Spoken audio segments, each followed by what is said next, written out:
What's up, everybody? This is NFL Network's Adam Ray. This is Only Fruits. This is Matt Waldman. This is Chris Zork from your Chicago Bear. I'm Deion Miller.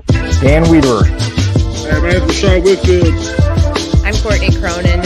Hey, this is David Kaplan. Listen to me. You want to learn football? Listen to my guys, Phil and Shane. Shane and Phil. Shane and Phil. Oh, Phil. On the Tape Never Lies Network. On the Tape Never Lies Network. Tape Never Lies Network. The Tape Never Lies Network. Tape Never Lies Network, home of the greatest Chicago Bears fans on earth.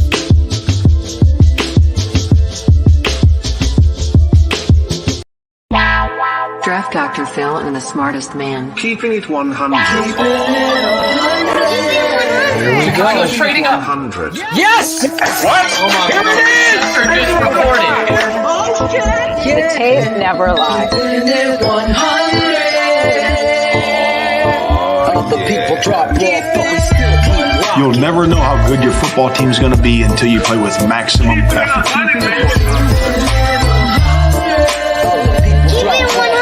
Keeping it 100. There's open competition. Over the North and never give it back. Smartest man. My Chicago Bears select Justin Fields, quarterback, Ohio State.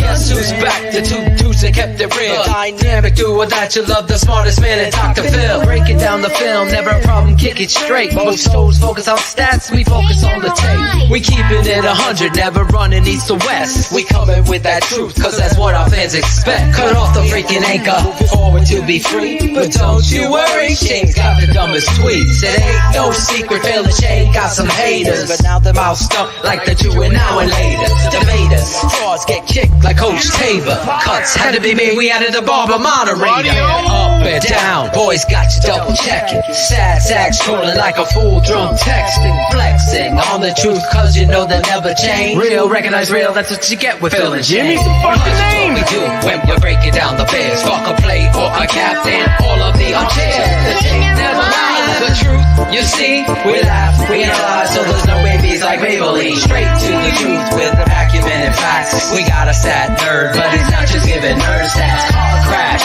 big impact like Trick Sack. Every Wednesday night you got the smartest man and Phil back. Now we know you're smiling like a fat kid with fun dip. We're back better than ever and we keeping it 100. Keep it 100. Draft Dr. Phil and the smartest man. Justin Fields gets outside the pocket, puts that ball perfectly where only Mooney can get it. 1 Keeping it 100. 2 feet. Draft Dr. Phil and the smartest man. Keeping it 100, baby. Keeping it 100. Draft Dr. Phil and the smartest man. Keeping it 100, baby. Keep it 100. Keeping it 100. Bears never lies. Yeah, exactly.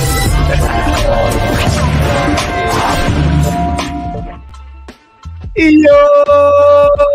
This is Claudio the Barber, and this is TTNL's Keepin' It 100, the best Bears show on the planet, bar none.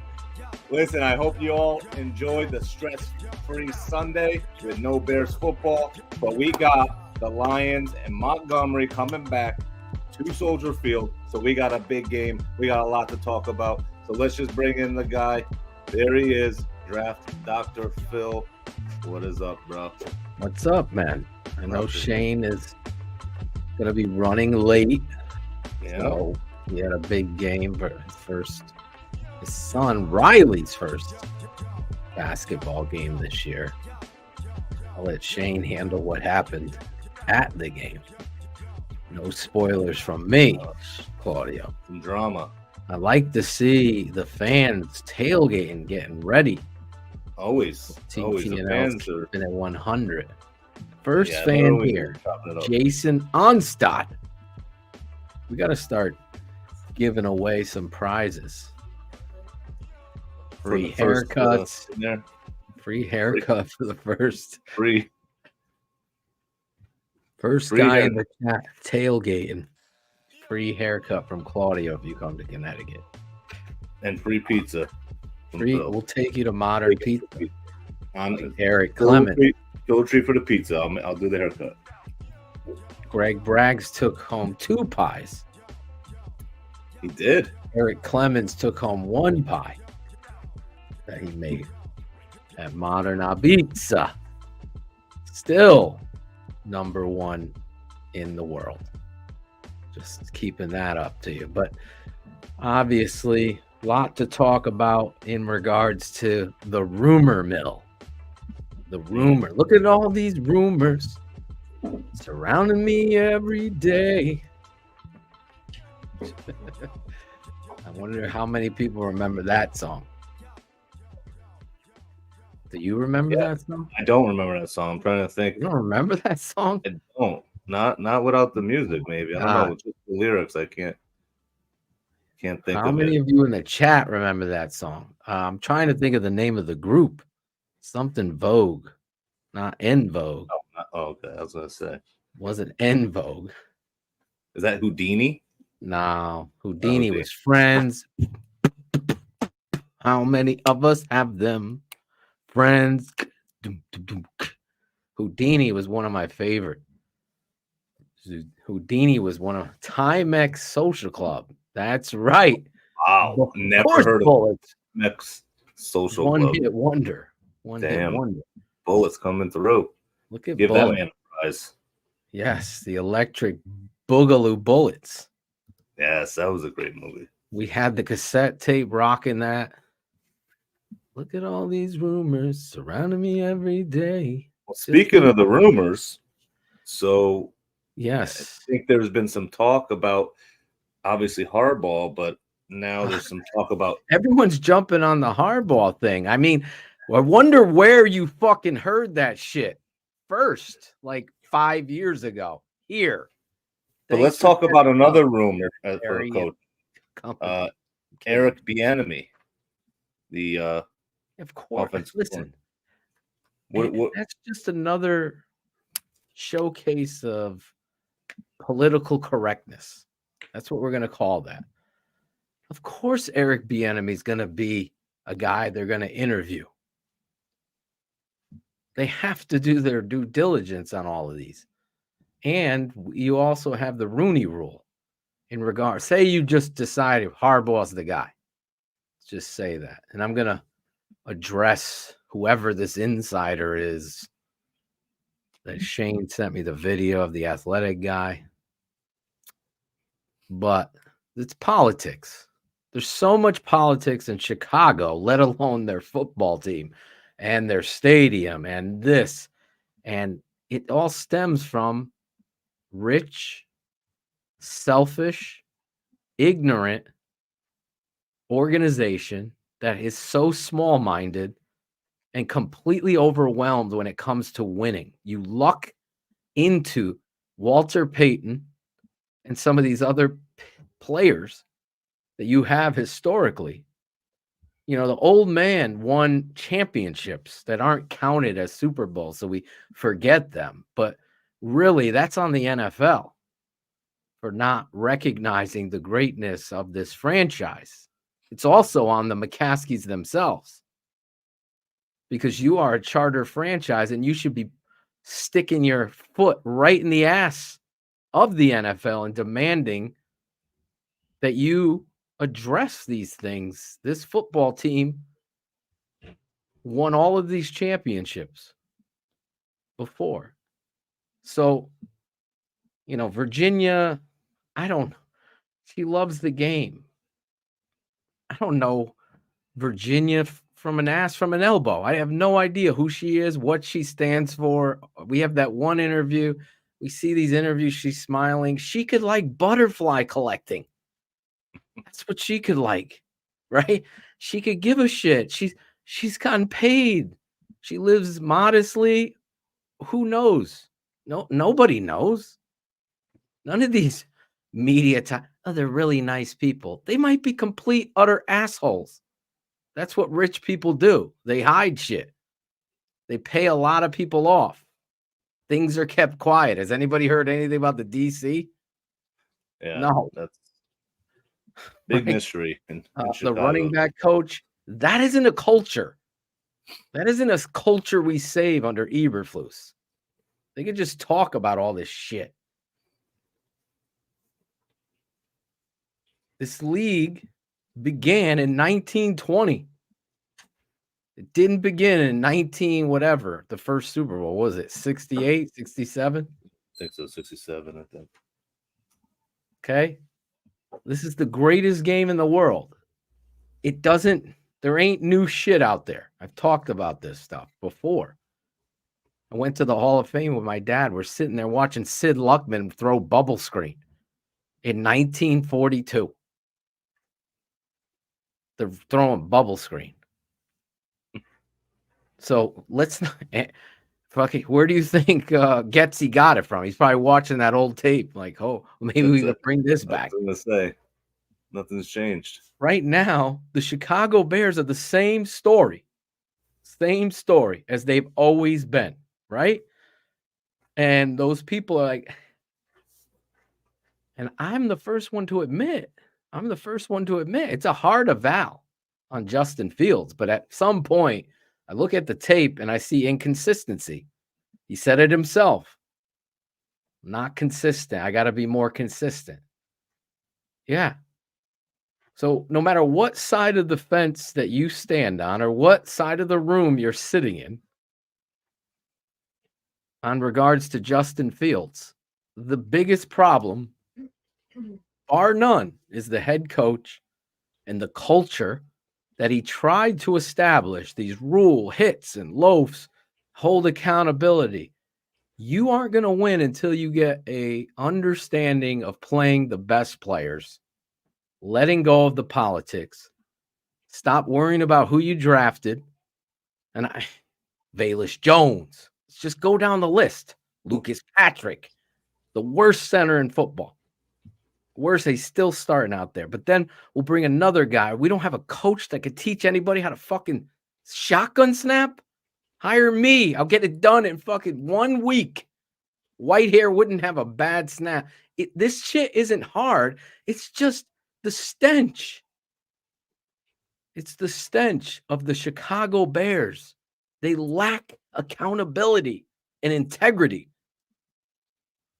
Anybody could schmooze with anybody when they're millionaires and have nothing to worry. He's a really great guy, George. He comes out to the tailgates. He's a terrible person. You know what a really great owner does? He doesn't go out to the fucking tailgates.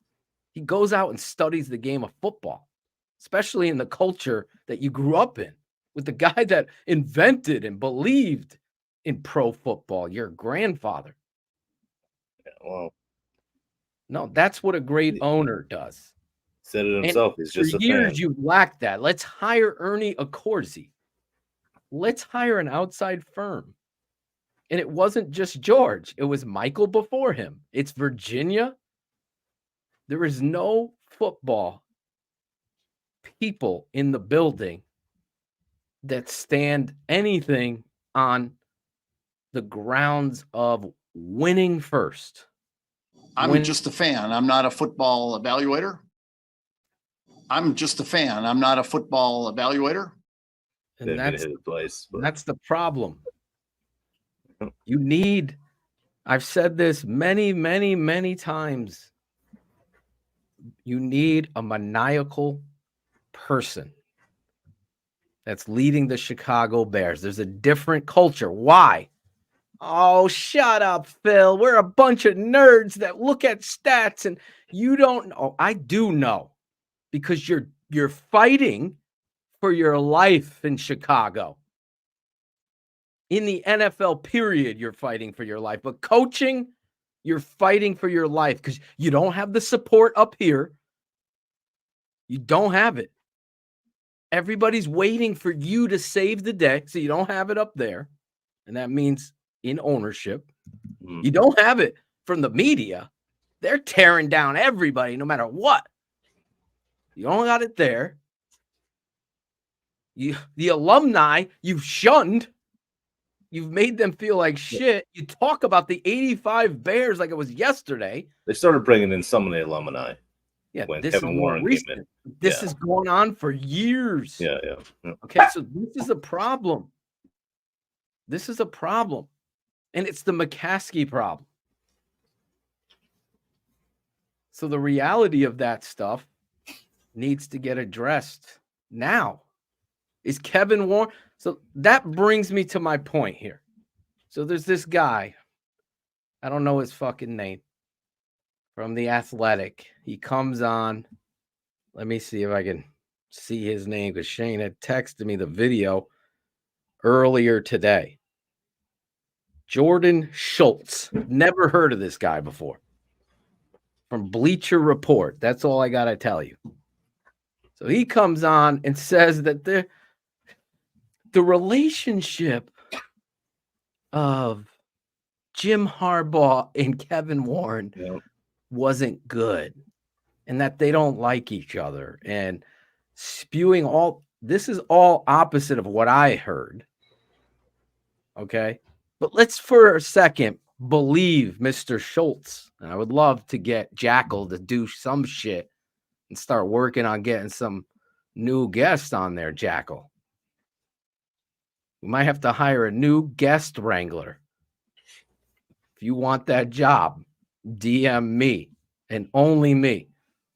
I'll put you to the test. Guest wrangler. You want Chase? What is it? Chase Daniels. Chase Daniels to come on. Yeah. You be the guy. You get that guy or gal. But anyhow, Schultz. Yes. Schultz is telling his story where, they don't like. Well, let me tell you what. Going back to my rant of the McCaskies.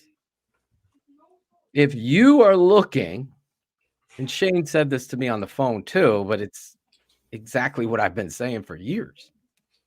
If you're going and you're sitting there eating pancakes, driving a truck, whatever the fuck you're doing in your life on a Saturday morning or tomorrow morning, Thursday morning, whatever, and you are saying, who can fix the Bears?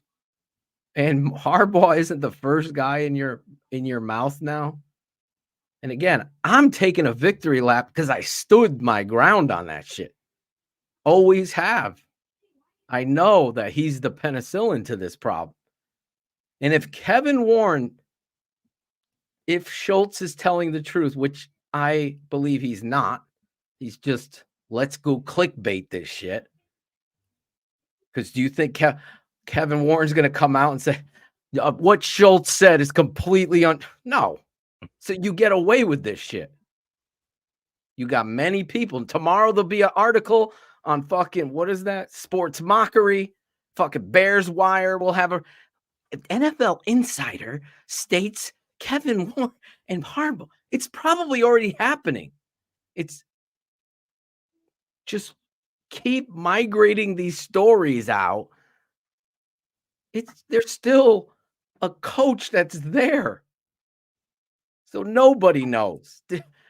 Oh, you think they're talking about this dude from Bieniemy from the Redskins? I mean, the Commanders now? No. Not. They haven't spoken to him. They can't. You think they spoke to Harbaugh? Maybe they talked to his people privately through channels, but there ain't no conversations going on with Jim.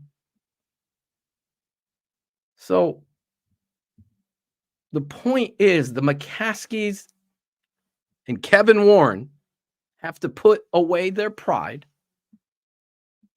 and break out their checkbook. Claudio's getting distracted. I don't know. Is he okay? You got to talk to somebody. I got my dogs making noise. I was trying to tell my wife to put them out real quick. Sorry. No, it's okay. So you have to go out of your way with your checkbook, with your pride, and get the people that are going to fix this franchise. That's it. Don't give me the Kevin Warren. Let's be big boys now. There's a bigger goal. You don't put all this other stuff in front of your family, right? You have to address those things. Same thing here. Football. Kevin Warren, you came to fix this. You're not afraid of nothing. You're coming in here with this grand plan, this understanding of what it is you're going to do. We're just waiting for Shane. Claudio ain't filling in for Shane. Oh, definitely not. Shane will be on soon. But I mean, Phil, the rest of the year obviously is going to be a big deciding factor, right? Do you think? Well, you scored 12 points last Do you think their week. mind is made up no matter what happens over the next 5 games? I can't tell you what they do. I'm telling you now. Claudio, WW, can you put up the bottom banner of the swag for Jaron? Because I want to see Jaron. Jaron, when you get the swag, take a picture of it. And I got to get you on the show, bro. I just want to see people in TT. Don't buy Bear shit now. You buy TTNL swag. Like corn Support planter. that. Make Like the corn signs planter. when you're at the I better see some signs at this game.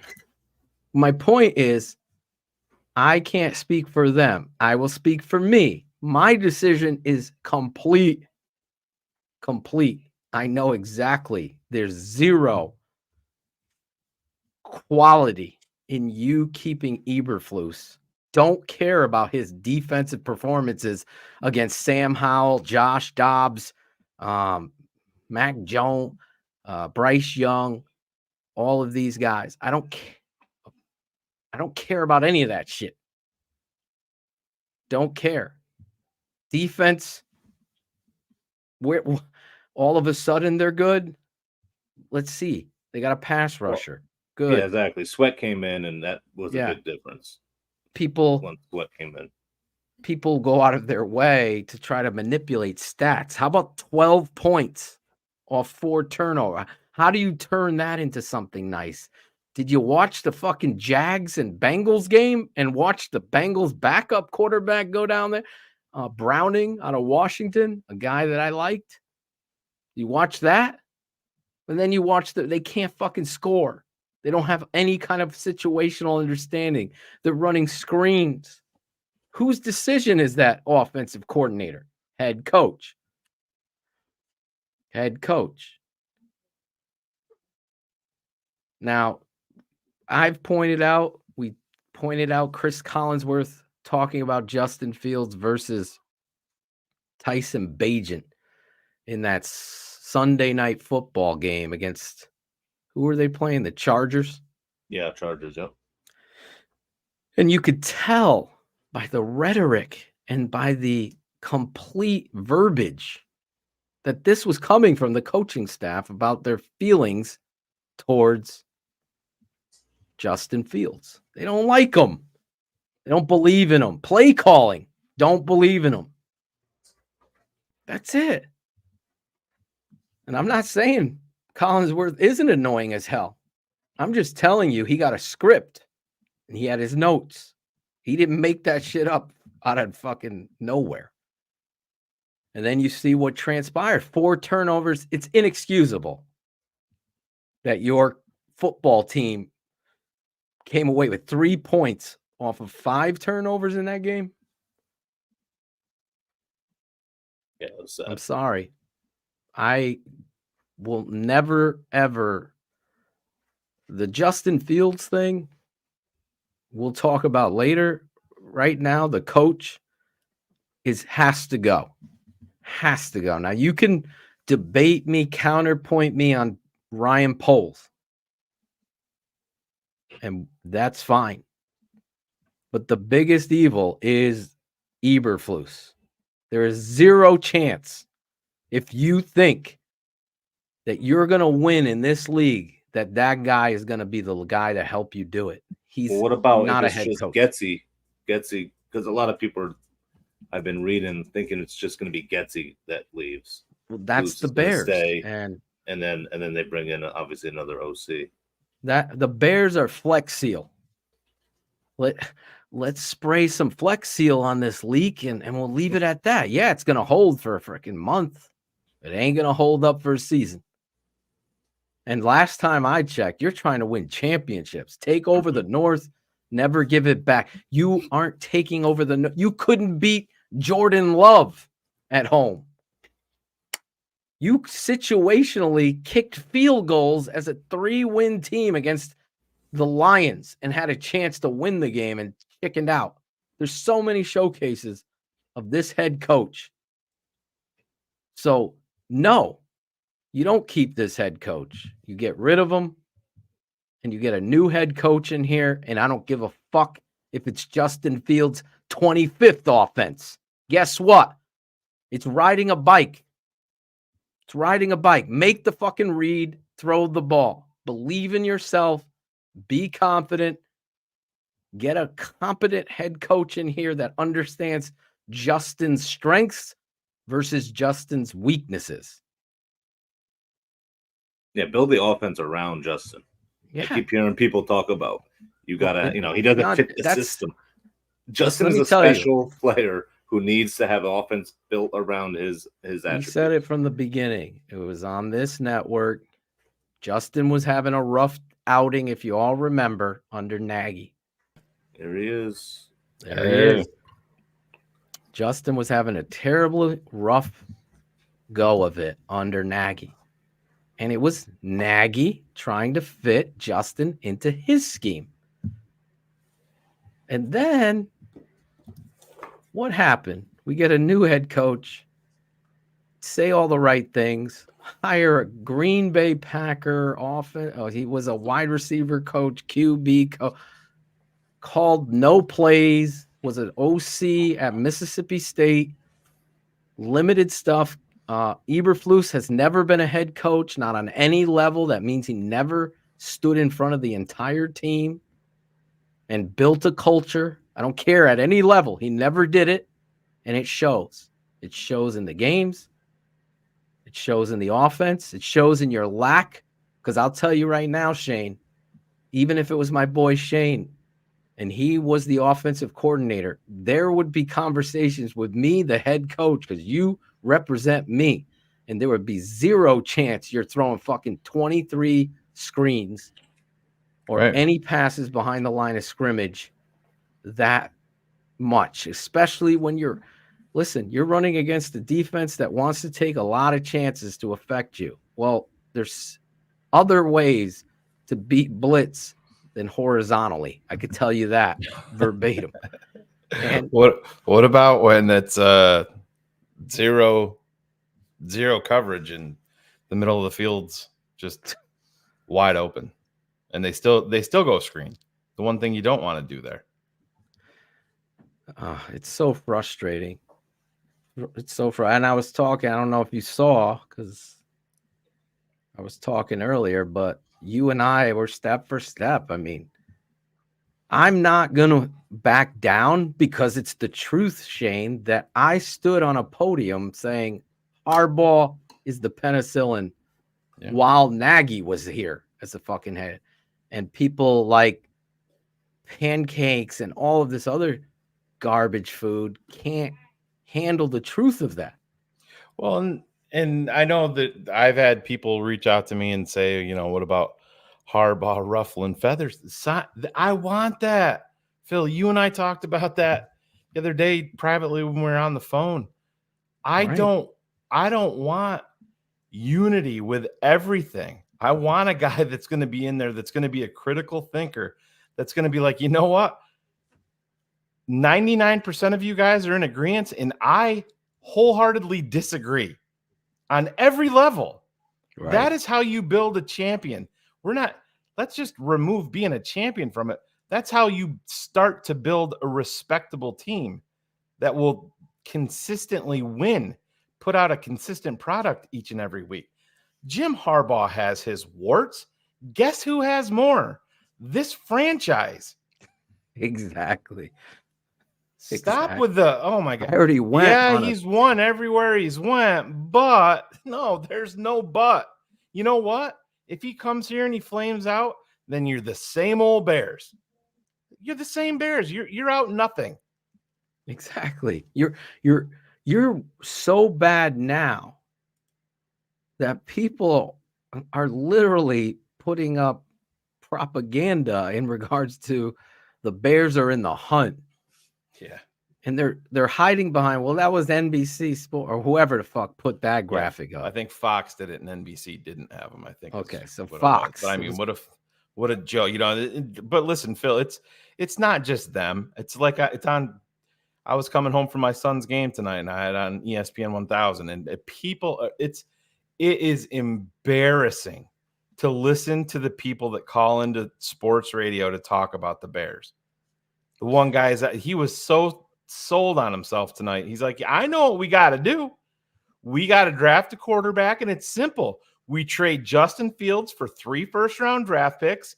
We take the best quarterback. And I'm like, oh my, just come on. This is what we're trying to Madden, man. Yeah, this is what we're trying to do here is make you people better and smarter Bears fans. There's going to be decisions that are going to be made, and half the fan base is going to be pissed off, just like they always are. And it's going to be, if they move on from Justin, Justin's going to be a superstar at his next stop. Or if they keep Justin, it's the Bears passed on Caleb Williams, the next guaranteed superstar. We went through it with Mitch. We went through it with Jay Cutler. We went through it with Cade McNown. We went through it with Rex Grossman. But let's just keep this cycle going. You know, we don't want to ruffle feathers because showing some signs is good enough. Right? Yeah. That's it. Exactly. I mean, granted, we haven't beat a fucking quarterback that's worth his weight in anything. But we're back, baby. The defense is back. That's it. We're ready to go. We're rolling until we play a big-time quarterback on the road and Justin Herbert and get fucking smashed. You know, because let's just pretend that didn't happen. What about the Chiefs game? Did that happen? Yeah. Weird how that happens. How about you beat Minnesota, Shane? Yeah. With 4 field goals on 5 turnovers. Yeah. You couldn't cross the goal line. Exactly. It's a sad state for the Bears but and their fans. We're not going to accept ourselves to the bullshit. We're building. They are building. But we don't know what they're building towards because I have no faith that Matt Eberflus is anything more than a defensive coordinator. None. If they keep Flus and bring in a different offensive coordinator, are things going to change? Maybe some of the play calls. Is the development going to change? Don't know. I say no. Yeah, I hear you. I will tell you, when a head coach is real, you'll know. You'll know. We haven't had it. This guy is not the guy. Cut your losses, move on. And when you look at fucking Texas A&M, they're a fucking college. They're a college. A college. Again, you little fucking nerds with your new podcast. Saying, well, the McCaskies, they have to pay Lovie Smith still, and then they have to hire a new coach. Guess what? They're billionaires. Billion. It doesn't hurt them. Texas A&M is paying $76 million to Jimbo to not coach. Yeah. Think about it. $76 million. You think the Bears can pay for a fucking coach and a whole new? Yes, they can. But Eric, like to this, we're acting like they said they're already bringing back Flus. It's because we've been Bears fans forever. We've seen this. And we know the collaboration. And the regression, Eric. I can't give Kevin Warren the benefit of the doubt because this is the trap that people fall into, especially with this team, is if the Bears go out, let's just say the Bears move on from Justin Fields and they go out and they draft Caleb Williams, they go out and they draft Drake May, or they draft 2 position players and then they trade up in the back end of the first round for a 5th-year option and pick up J.J. McCarthy wherever he may go. I think he's going to go higher than the end of the first round, but let's just say that happens. Most fans are just going to think that all 3 of those players are going to hit and everything is going to be fine in Bears land. It's never the way that it is here. The Bears are never an organization that is a year too early. They're like 2 years too late. Everybody knew that John Fox was gone. Everybody did. And what did they do? They made the biggest mistake ever by keeping him and drafting a quarterback and let him develop for a year under a lame duck coach that wasn't going to be there. So then what do? We do the same fucking thing with Matt Nagy after we just committed the cardinal sin of NFL football. They did it again. And guess what? If you move off of Justin Fields and you bring back Matt Eberflus and you're going to say, oh, we're just going to change the offensive coordinator, who's going to come here that's going to be legit with a lame duck staff? Who? And then you're going to draft a rookie quarterback 3 times in a row. But we're building. We got to give them patience. We got to sit back because Flus has these guys playing great football against inept quarterbacks. Other than Sam Howell might be the only one starting next year. Who knows? Right. Jared Goff. I'm just saying, come on. You haven't beat him. Pretty low bar. Go beat a big-time quarterback. You didn't beat Jared Goff. He smoked you at the end of the game. Made you look foolish. Up 12 with fucking 2 minutes to go and lose the game. Let's talk about that. Not your 4 field goals. But don't just sit back and expect that change is going to fix everything. It's almost never worked here because they've never made the right decision. At head coach, I don't give 2 shits if you're worried or nervous. There's one guy that I would grasp and hug to come in here and coach this football team, and it's Jim Harbaugh. And I don't give a shit about his warts. I don't give a shit about his cheating at Michigan, potential cheating. I don't give a shit about any of that. Bring him in here. Let him ruffle feathers. What do they have to lose?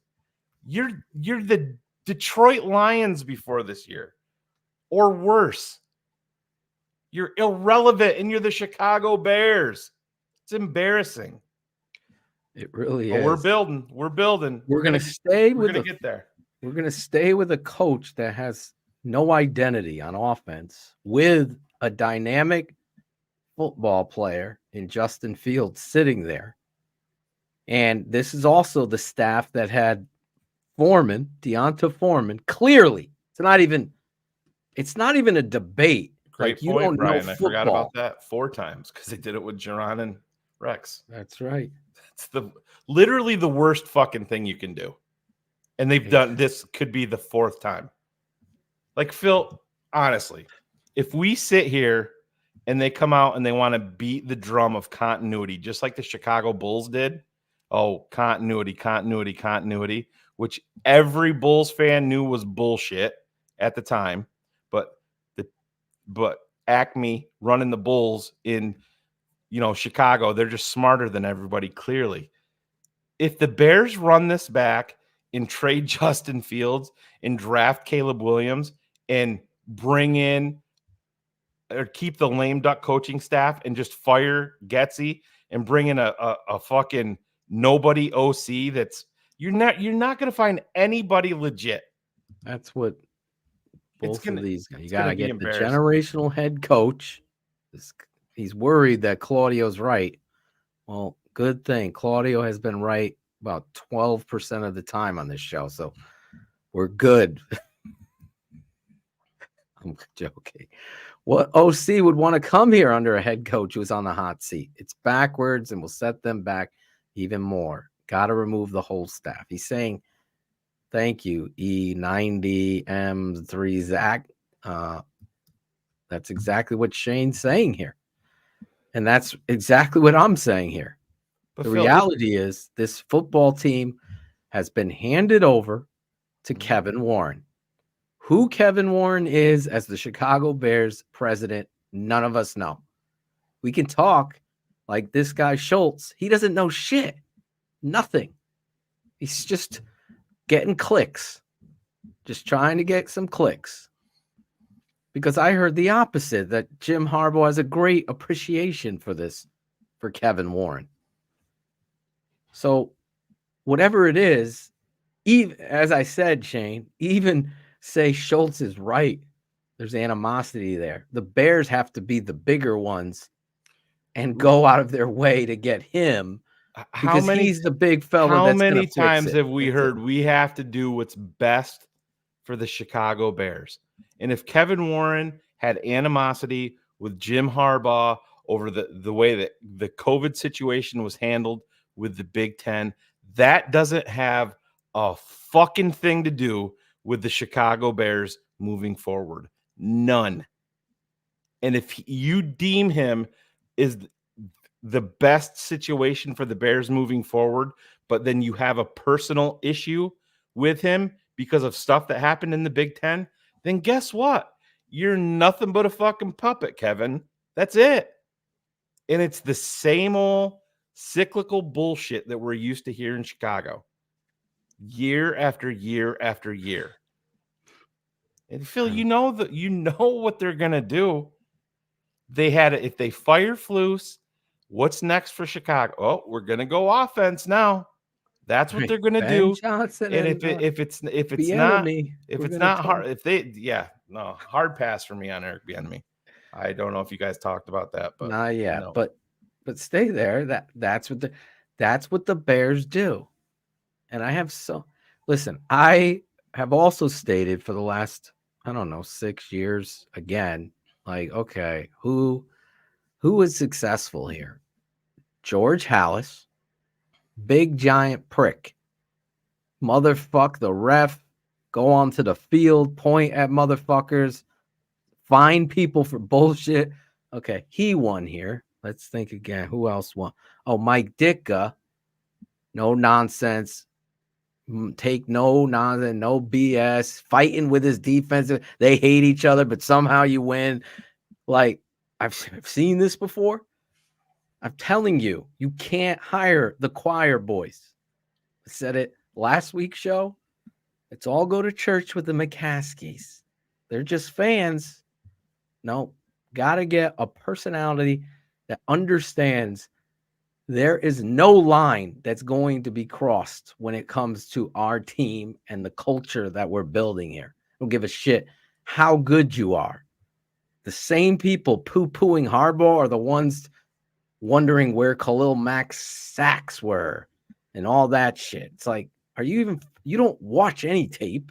You have no idea what it takes to even be in the position, let alone be critical of it. Like, I know. I've seen them flip-flop. I don't flip-flop. I'll be wrong, and I'll say I'm wrong. There's going to be times you can't measure a guy's heart and determination. That's the key factor in this whole thing. When you watch Walter Payton, there's no questioning his heart and determination. Everything else you can have debates on and whatever. He wasn't fat.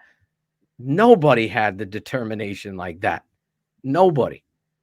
And it showed up each and every week. Same thing with is there any question that Jim Harbaugh is going to command the motherfucking locker room? He's going to come in here with respect. And if he says Justin Fields, don't want him, he's not good for our culture, I don't believe, then he trades his ass out of here. And I applaud the move because he gets to understand. He's the one that gives you the answer on Justin. Exactly. That's where you get it. You don't get it with Ben Johnson. You don't get it with some young up and coming guy. And this is another thing that Albert Breer talked about that makes me worried too. Is he said, people around the league may not be really high on the young guys that are available to be, the next up and coming head coach. It's old. They have to command the locker room. I've said this before. I'd trade for Mike Tomlin because I know that he commands the locker room, and the head coach is a CEO, right? Talent, there's no question. Talent is critical in this, but I'm telling you, the coach is just a little bit above it because he has to motivate that talent. He's got to put it in the right place. He's got to take a guy that's fucking around as a defensive coordinator and fire his ass. He's got to look at the OC that you're not doing anything in regards to the talent of our quarterback. You've not built anything around him. Done. I need someone in here that is that. Let's start interview. That's what a head coach does, because it's a reflection of you. And if the fucking kid is dropping the ball on the punt, you fucking tell the GM, I don't give a fuck what round he's in. Cut him. I want this message out to everybody on the team. Like, you come here, you're a professional. There's people flying all over the world to come see us play.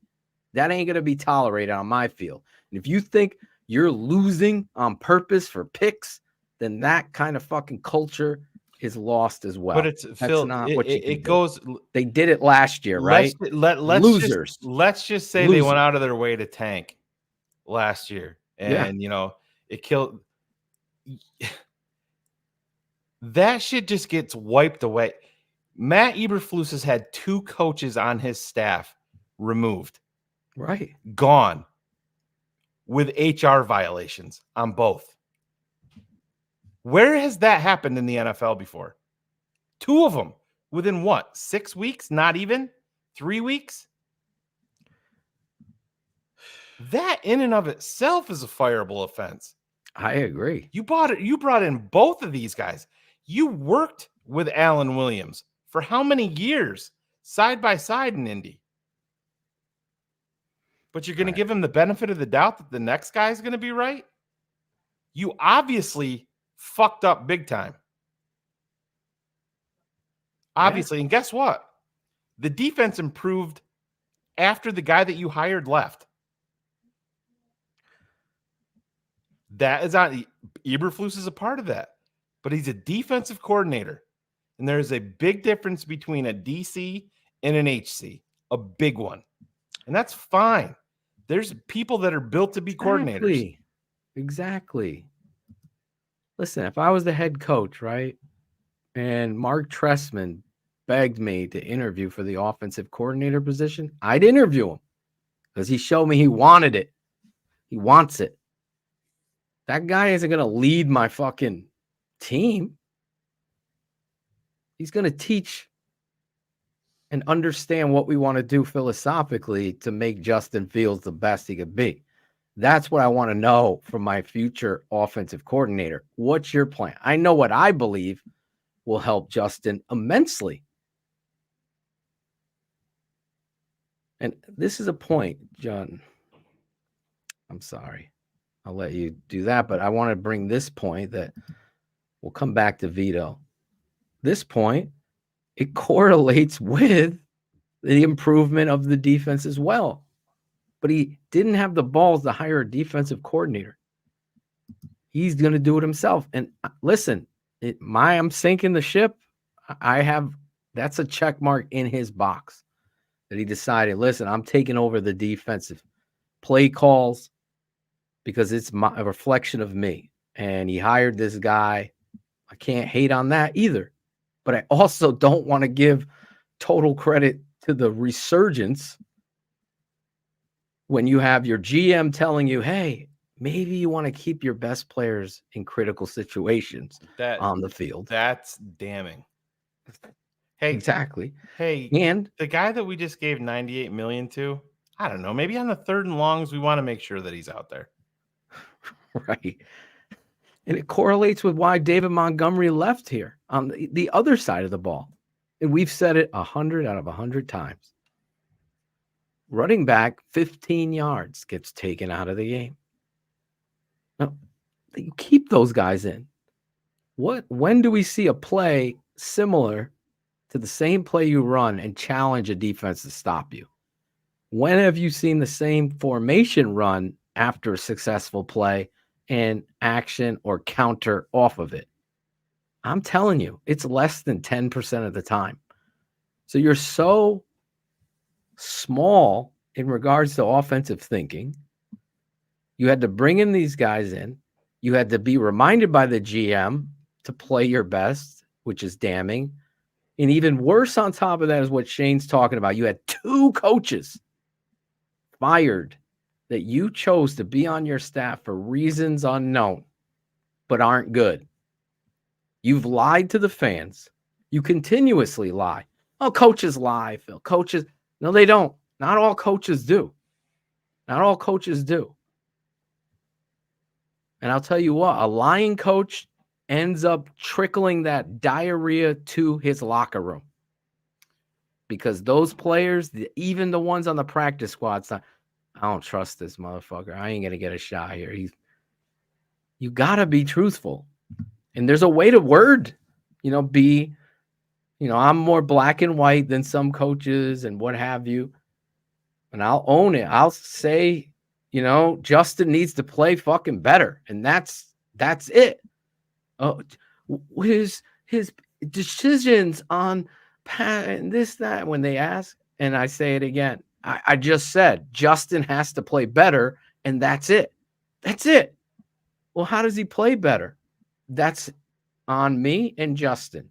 He's got to play better. And that's the thing, Phil, and this is where we're at, there is a clear division. Right. It's with most people, it's an either or. It's all the coaching staff or it's all Justin Fields. And in all reality, it can be both. Guess what? Guess what, Phil? It is. It is. I know. And it doesn't listen, you Justin Fields supporters beyond. That's cool. But you have to rise in the NFL, you have to rise above. You have to make certain throws that maybe the play sucked, but you have to make. And there hasn't been consistency here. And unfortunately, just like a house, just like a family, there could be abuse and neglect. And some children are able to rise and be better. And some children take that and become what their parents were. So the Chicago Bears have been an abusive relationship to the fan base, to the coaching hiring, to the culture, and to what it is they stand for. And even these shitty orange uniforms suck for the Chicago Bears. They can't even get that right. Their social media department sucks. Any team that's afraid of the truth or puts politics over suck. It's going to catch up with you. So always, always, always stand by the truth when it comes to your football team. And Matt Eberflus, completely a failure. No chance should he come back here. None. And if it's especially 4 times now, Shane. Listen, if you've Dick Geron with Rex Grossman, if you've decided, if you're Ryan Poles and you know that you're back and you've decided that I want the financial stability and I want the talent of Caleb Williams in Chicago. Let's just say that Ryan Poles and Ian Cunningham have made that decision and they already know it. You cannot turn that kid over to this coaching staff under any circumstance. Completely agree. Under any circumstance. And if they do, they're all wrong for the position. All of them. I agree. Because you know what I have faith in at that point? I have faith in that they're going to fuck Caleb Williams up too. Yep. And that's how you do it. Listen, I bring it back to the family. Do you allow your child to be babysat by someone that you recognize as maybe a little too hard on their kid? No, you try to keep that away from your family. Same thing with the quarterback. Same thing with the culture. Same thing with the football team. There's a difference here. Neglect has occurred. Eberflus is not the coach, man. He's a defensive coordinator. That's it. Watching his presser today, I didn't even watch it because it's to me, it's the same. I've never felt such neglect as a fan until this year. Even with Nagy and Tressman, I felt invested in what it was that was going down. It kind of excited. This coaching staff gives me no hope. Zero. And when it's at that point, I don't know what to tell you. I have not. This was against Josh Dobbs, who threw he should have thrown 6 picks. Yeah. He threw 4. Jalen Johnson dropped a pick 6 in that game. Let's not forget that. He wants to get paid too, by the way. This team will fucking pay him too. Oh, we're going to switch to it. No. I have no problem if they pay Jalen Johnson. It's just got to be within reality. Listen, he's a 24-year-old corner, and if he isn't unrealistic, I have zero problem with them bringing back Jalen Johnson. Build on the strength. I want to keep the momentum going and the talent on defense. If his financial expectations are unrealistic, then I'll be like, all right, cool. I'll keep you another year and I'll franchise your ass. There you go. I want to address this one, Shane. And this is what I'm talking. Any coach could do it if they're a good coach. That's what you do. It doesn't have to be Mike Tomlin. He's a good coach. Thus, he calls out the truth. You're asked a question. Okay, this isn't the WWE where we're going to script an interview and fake turmoil and angst and anger. You have to be angry. You have to show some signs of life that you actually care, because you know what? Who cares? The fans care. The players should care. If they don't care, you clearly have lost them. And it's a critical thing. That's why you have to find.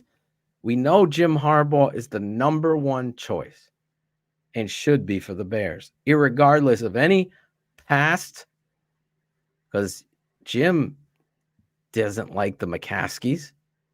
So why do you think the McCaskies have avoided even interviewing him? Think about this.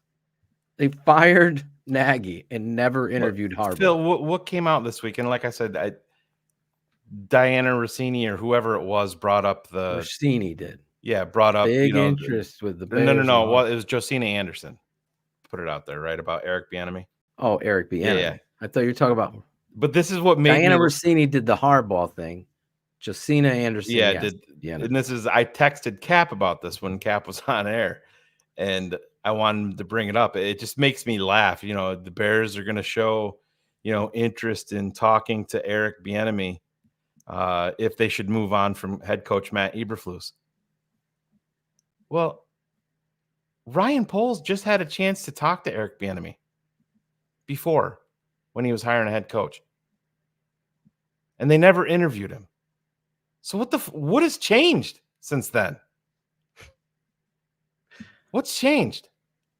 Kevin Warren? That he went to Washington and just has Sam Howell throwing the ball more than anybody else in the NFL? Is that what it is? I just think it was I said it before you came. I was talking with Claudio. He asked me about it, and I said it's just PC. Of course they're going to talk to him. Of course they're going to talk to him. I'll talk to him. Yeah. Not he hiring is him to be my head coach. You want to get some intel on him. You also, again, you have the Rooney Rule. You can't just hire Harbaugh. Ryan Poles worked with him in the same organization for 9 years. Why do you think he didn't get an interview here? Well, I could speculate that he didn't like him. It's two things. Also, he didn't like him, or they gave him a list and said, guess what, kid? This is who you're choosing from. Oh, yeah. That's what I'm saying. And we're repeating mistakes that we just did with Ryan Pace. Just like we're going to draft a quarterback and put him with a lame duck staff again and again and again and again. This is what who was the Bears are. With John Fox, Shane? Ernie Accorsi said, you got to hire this guy. He's the answer. So the GM, who doesn't make football decisions, or does he make football? Nope, he's got full autonomy. The GM didn't hire John Fox. He hired worse than Matt Nagy. But this is the reality of the pattern. Now the same thing. Young GM, never been a GM. Oh, he's great guy. He's this. No one knows shit about Ryan Poles. No Bears insider knew shit Thanks, unless Mo. someone told them about That's it. how I Hey, earned the nickname. and the reality is, Ryan Poles, should he get another shot? I don't know. But he was told to hire Eberflus by Bill Polian, who happened to be where? From the Colts organization. Knew Eberflus. This stuff isn't hard. Like, you think it's like, no, that's too simple. It's so obvious. Yeah, that's what the Bears are. Obviously bad. They have not gotten this right. They've let good people walk out of here. They have. Why? Because they were too controversial. We go all the way back, and you can not like the GM of the Colts or whatever, Ballard, but at least he sat in front of George McCaskey and told him two things. Ted Phillips, gone. Jay Cutler, gone. We can't interview this. Can't. Ted was one thing, or Jay's one thing, but Ted, no, can't. Was Ballard right? Hell yeah, he was right. Bears can't handle right. They can't handle the truth. Where's Jack Nicholson? You don't want to watch this shit for the rest. I don't want to watch the Bears like this for the rest of my life. What Bears team is showing up? What if here's you Eberflus guys today? Well, look at them. Look at the defense. What if they go out there, get boat race 35-6 or 7, 35-6? What are you going to say on Monday? Well, get rid of them. It was the first cold game that they've played in, Phil. There's going to be an excuse. No. Otis can't find any kind of glimmer of light after that. You cannot go to Soldier Field and get boat raced by the Lions on Sunday. And when I'll be prepared.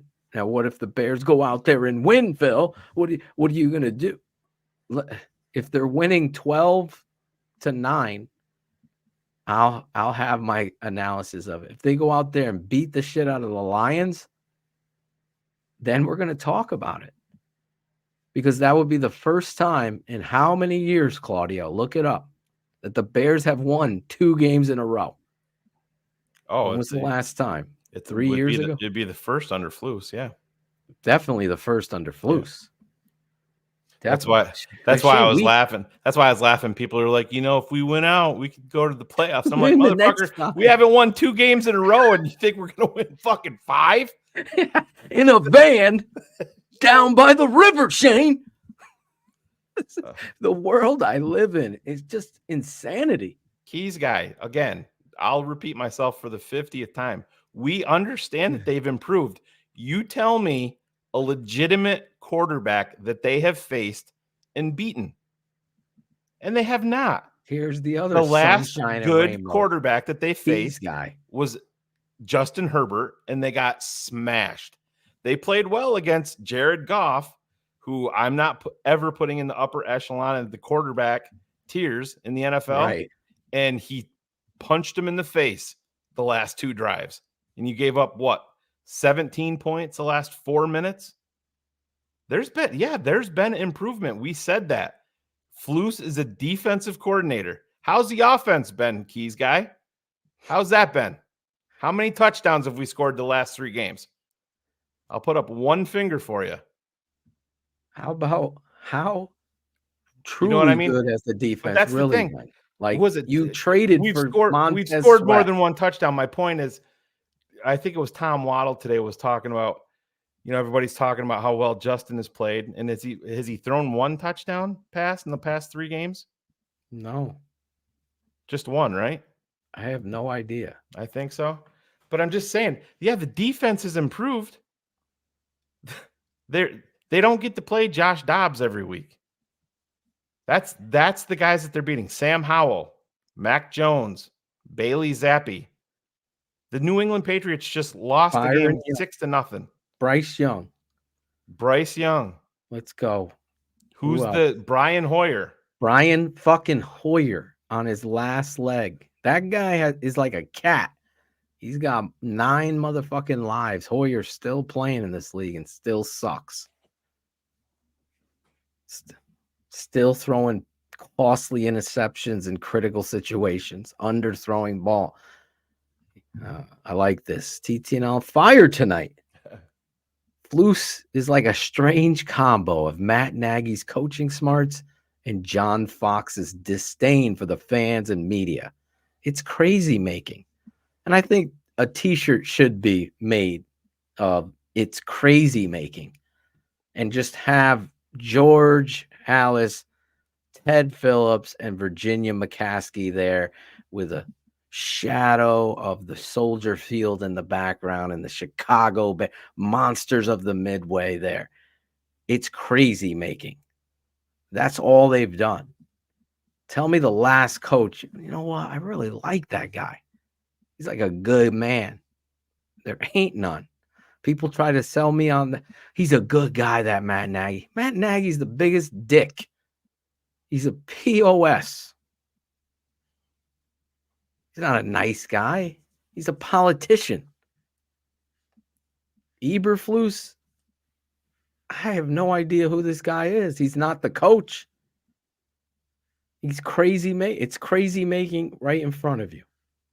Like, tell the truth. Kerry Franklin, $20. I have no defense for this regime. I still believe in Flus and Justin Fields.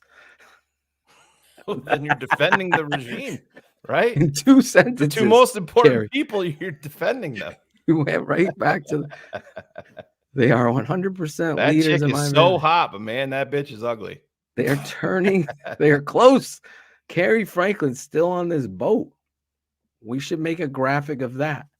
Kerry Franklin, Otis Nichols, and Keys guys jumping in a boat, and Eberflus is the captain of that ship. Yeah, we've given the defense That shit credit. is sinking right The out of the defense has harbor. improved. They need to go out. They need to go out and beat a big time quarterback. Can't fall Dude. flat on your face. Let me look at their scores for people because that like puts them into perspective. The Chicago Bears. Chicago motherfucking Bears. What's his record, Claudia? 7 for what?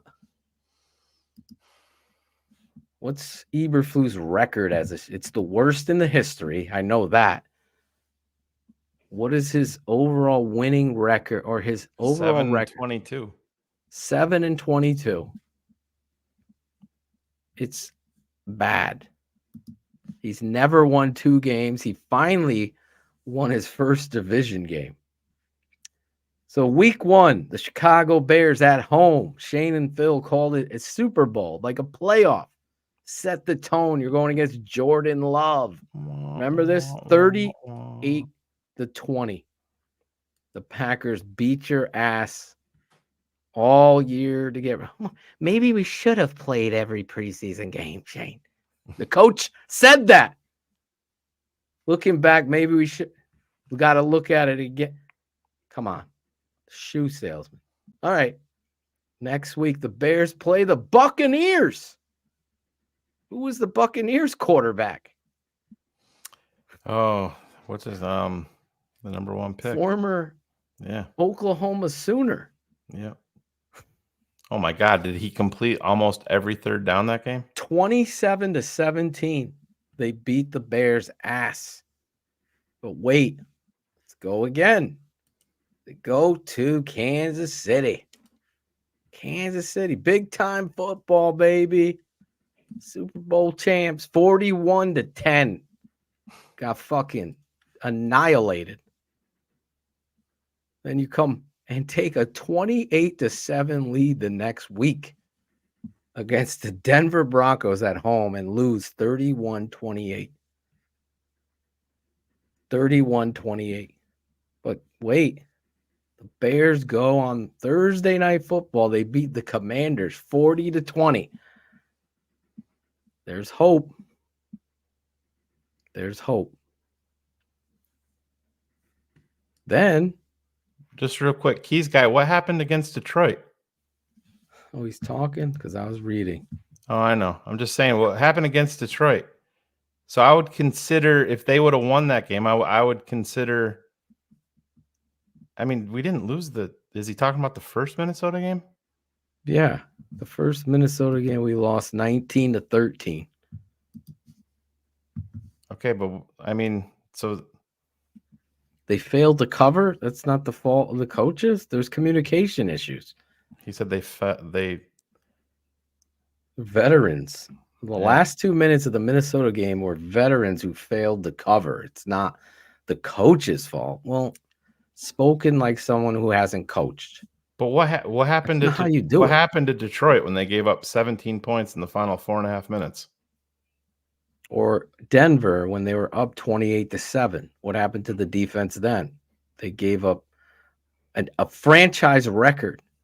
Actually, they broke an NFL record. No team had ever lost a game when they were up like that with that amount of time left in the game.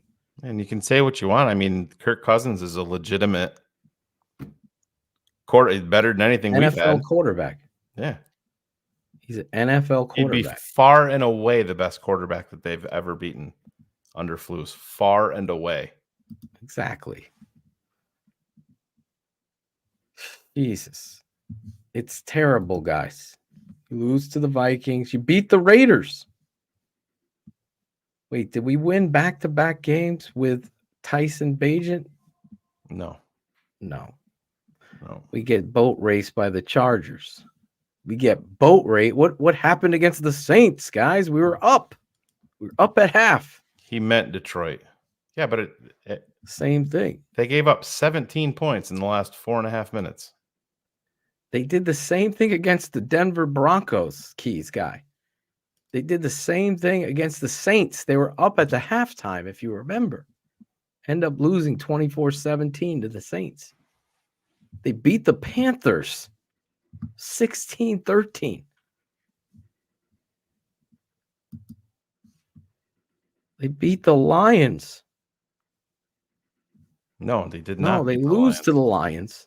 Should have beat the Lions. 31-26 when they were up. Again, that defense that you love. So good, Shane. But they have improved, Phil. They have improved. Also have played like right. Exactly. Your main point is it totally does matter. Yeah. See what they do this Sunday with Baker Mayfield. That's right. I don't know how we both couldn't think of his fucking names. Oh. Yeah, his third down passing that game was damn near perfect. Baker's was. He converted almost every third. Didn't matter if it was 3rd and 4 or 3rd and 19. Cover 2, man. That cover 2. And I'll just say this, like anybody telling you the 3-4 and the 4-3 and that you get no, it's not that easy. It's not that difficult to switch like these people make it. Yes, you want to find a great nose. Got to find a nose. Then you draft. I mean, it's no different. You could put this dude as an edge rusher because you're in nickel 85% of the time. So what is nickel? A 4-man front. If you watch the Lions on Sunday, they're going to play 60% 5-man front. Mm-hmm. They'll be up with 5 men. And then they lost Mitchell's out for the year. Oh, he might be back. They think he'll be back for the playoffs, but that's a big loss. But that's the thing. And what have the Bears been like coming off a bye? Epic losers. They've been notoriously bad.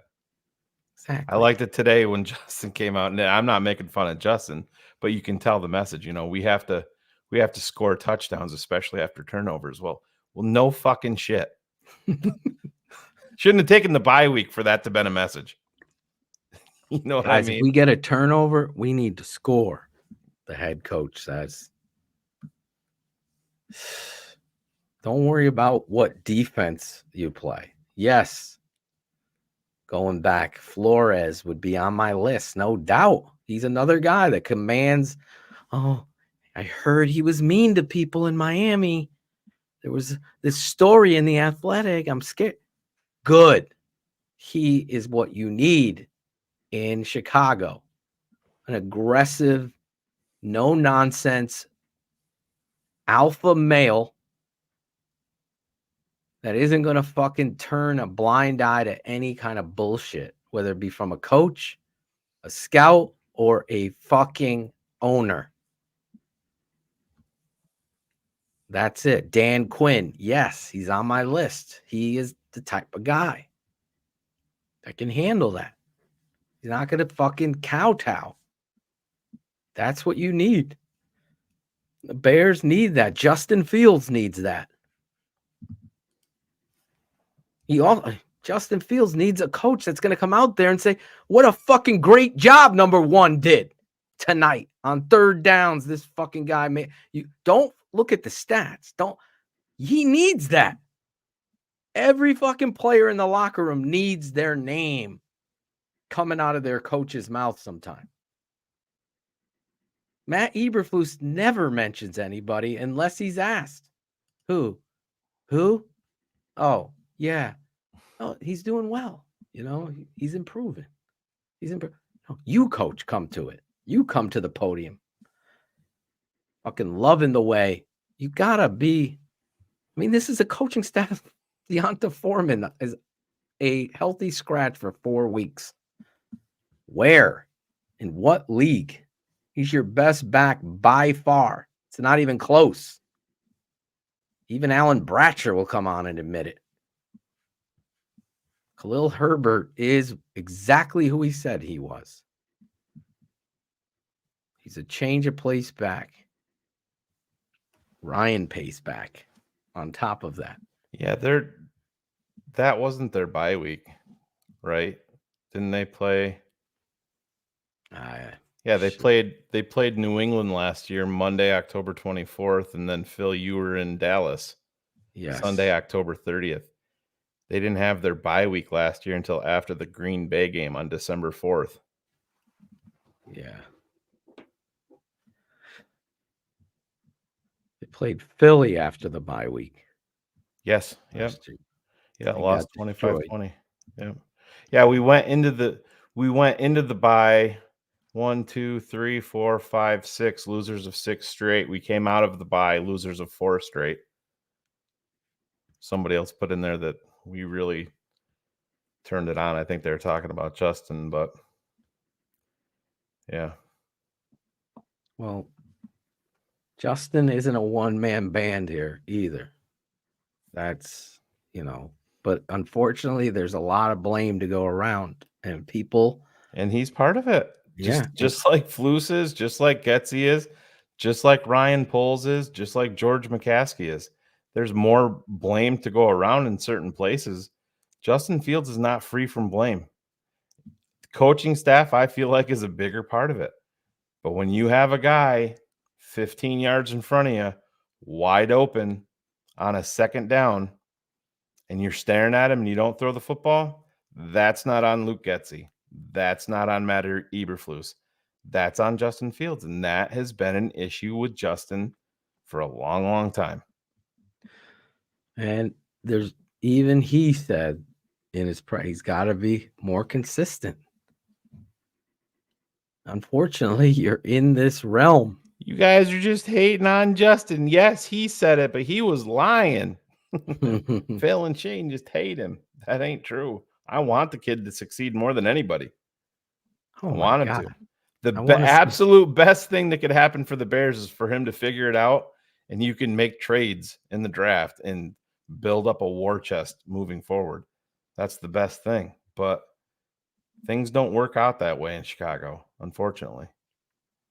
And let me tell you, Justin isn't going to be the first guy that fails and then maybe improve somewhere else. He ain't going to be the last guy. This happens. The one thing that's consistent about the NFL is QB failures. QB failures, coaching failures. That's consistent. Black Monday will consistently fill up with names. Free agent quarterbacks, busts in the draft, consistent. That's what happens. Everybody has an opinion of who's going to be the next one. And I could see the cleanest quarterback and they could fail. they could fail because it's a mental game. And we don't get to sit down with these guys. How are you going to handle the criticism? It's tough. It's not easy. You could say you're tuning it out. I tune it out. No, you can't.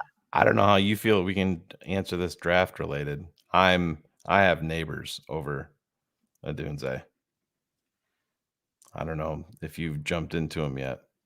Neighbors from LSU, and I'm a big Adunze fan, man. Oh, I'm a fan, but I think Neighbors is the shit. You like him? Oh yeah, I like Adunze a lot. Yep. Hands catcher, smooth. Cars did Cars did a not a Keenan full Allen. mock draft, but he had the Bears in his like a Bears mock, and he had the Bears drafting number 1, and I think number 4. This was before who number 1. He had the Bears drafting number 1 and number 5 in the little mock that he did. Yep. And he had the Bears taking Caleb Williams number 1 and Malik Neighbors at 5. Neighbors at 5. Yeah, because Harrison was gone. Was my tight end from Georgia available? Mm-hmm. Yep. I would have taken him. Yeah. I love Bowers, but I can't draft the tight end there. He's a player, man. Oh, no, I get it. He's more than a tight end. This one guy is more. The reality of this football team right now, for me, is the coaching issue. But you've already destroyed, and I think one of our fans put it up there, Jim Plunkett, Drew Brees. There's a few others. What's his name? Rich Gannon went from the Vikings to the Raiders. Granted, it was years after. But look at Geno Smith. Geno Smith's finding his footing in Seattle, where he was just Giants, this place, Jets, bust, right? This happens all the time. Jeff Blake, who I loved, found his footing with the Cincinnati Bengals. You look back then, there's a million of these stories. Look who's back. What's up, T3? Let me check my DMs. See if they're still empty. Hold on. Hold on. Yep, still empty. I think I said 6 or 7 for the Bears. We have to go back to the Brett Mailey show. Yeah. I believe I predicted 7. 7 or 8 wins. Yep. 7 or 8 wins. But that all went back on what? The coach, I said. Even then, I know for a fact. I'm like, this coach there's no belief. And this roster has a lot of talent. So, in one way, the GM has done a good job of acquiring talent. And there's no way anybody could tell me, okay, we're this, and this away. No, ain't how it works. You ain't this, and this away. This is a good enough football team to win these games, to be in a playoff hunt. In fact, they should be better than what I predicted, in my opinion, with the amount. Just by making some of these dumb moves at center. You don't have complete meltdowns against Detroit and Denver. You're legitimately in the hunt graphic. Right. On there. I mean, they're talking about Green Bay being a shoe-in. Now Jordan Love has strung together a couple great games, and now everybody's got him back. After having the kid buried and dead 3 weeks ago, now everybody's back scared. No, Green Bay's done it again. And listen, he played fantastic. I get it. But everybody is so hot and cold week to week in the NFL. And at the end of the day, they just don't want to hear the truth because they have their own narratives in their head. If you say something negative about Matt Eberflus, it's, well, you're not patient. You got to let him build. If you say something about Justin Fields that's negative, it's all, you guys are just morons and you never liked Justin anyway, and you got to have patience. We're telling you the same things. Matt Eberflus has a lot of deficiencies as a head coach. I think he's a good defensive coordinator. Justin Fields has a lot of warts at quarterback. Coaches have not helped him. Beyond the coaches, Justin still has issues that he had at Ohio State. He still has them now. What do we say, Phil? See it and throw it, and sometimes sees it and still doesn't throw it. Right. That's a Justin problem. And listen, you can't, and I know there's some, listen, I'll be with coaches and I completely disagree with them, and I respect the hell out of them as coaches. You're going to see things differently. I see it. Justin needs the benefit of a power run game under center. In fact, I was wrong. There wasn't 1 or 2 under center plays. There was 4. Guess what all of them were? Toss.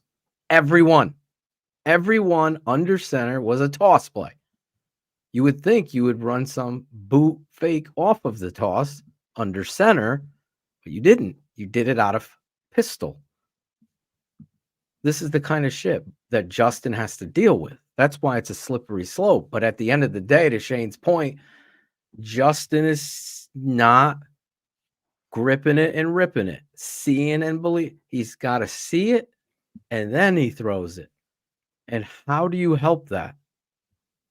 By running these. You got to get under center. You got to go power game. You got to run. When's the last time? And it has been a little while that I could think of. I know Bayesian did it, but I can't think of Justin.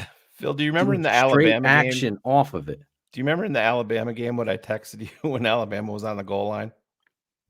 Do you remember what I texted you? There's not. I bet you they don't go gun here. Did they? And they did not. They did not. They did not go. Would they in Chicago? Without a doubt. Without a doubt. Exactly. Without a doubt. And listen, speaks for itself there. Alabama. DG, yes, 100% on my list. Not with one of those 2 first-round picks. No way. Yeah. 0% shot. You're not taking a center that high. Nope. No. You want to see an all-time TTNL moment? You draft a center at number 5 overall. I will lose my fucking mind. I'll go on the T3 podcast for that one. Full time.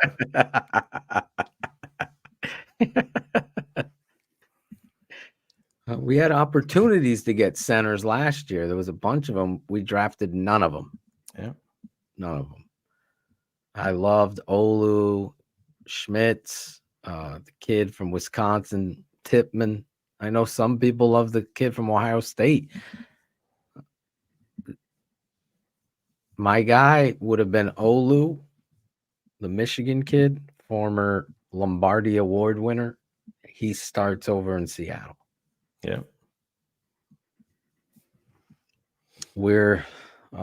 It's just frustrating. 4th and 1, we're going to be in the shotgun. They could attack it. The kid from the Dolphins is a free agent too. Feeney? No. That actually plays for the Dolphins right now. Oh, yeah. We got to go through the free agent list because that would be a priority. Best center available. Connor Williams. Yeah. And he's still, I think he's still like 25 years old. Yeah, he's good. But you have to do that. Oh, you have money to spend. And I mean, that takes a need off of your table. All your needs. And guess what? If you got to round 4 and the best available player on your board is the center, and I signed Connor Williams in free agency, guess what I'm doing? Drafting the center. Drafting the center. Yeah. That's what makes you a good team. You got to get them. Listen, our worst offensive lineman is without a doubt our center, right? Think about Not even close, Phil. Okay, think about this now. In fourth down situations, if you go into shotgun, you make your center even more of a priority because now you're back 4 yards waiting, and he's getting beat. Now he's in the backfield. So instead of being under center and making his responsibility be, okay, he's got to fire out here, but it ain't going to be sustained. He has to drive. It's on him. It's craziness when I watch the Bears offense with this stuff. And it's funny because college football has had, and I completely never thought the NFL would go this spread option, read option game. So I'll be the first to admit that I thought it would be, one season of this shit, and then no, it's continuous. The college game affected it. So to that credit. But now we look at the college game. Do you know everybody's running power football in college? Alabama's been doing it for years. You think they're good at it? They're kind of. I was told that their reign was over. Which, hey, I can admit, Phil? When they let's just talk college for a second. What did I text you and Chris? I feel dirty. And Jim, I said I feel dirty, but I'm not giving it back. I can be honest. In no world can you tell me that Georgia is not one of the. Let's just say you're just going to take the 4 best. In no world is Georgia not part of that conversation. Right. That's why I feel like it's a disservice to Florida State because of what you did to Georgia with Alabama. No, if that's the way you're rolling, Georgia's got to be in, Texas out, Alabama and Georgia in. That's the true bests, right? Yeah. And that being said, I think Alabama punches Michigan in the fucking face, by the way. Oh, it's going to be great.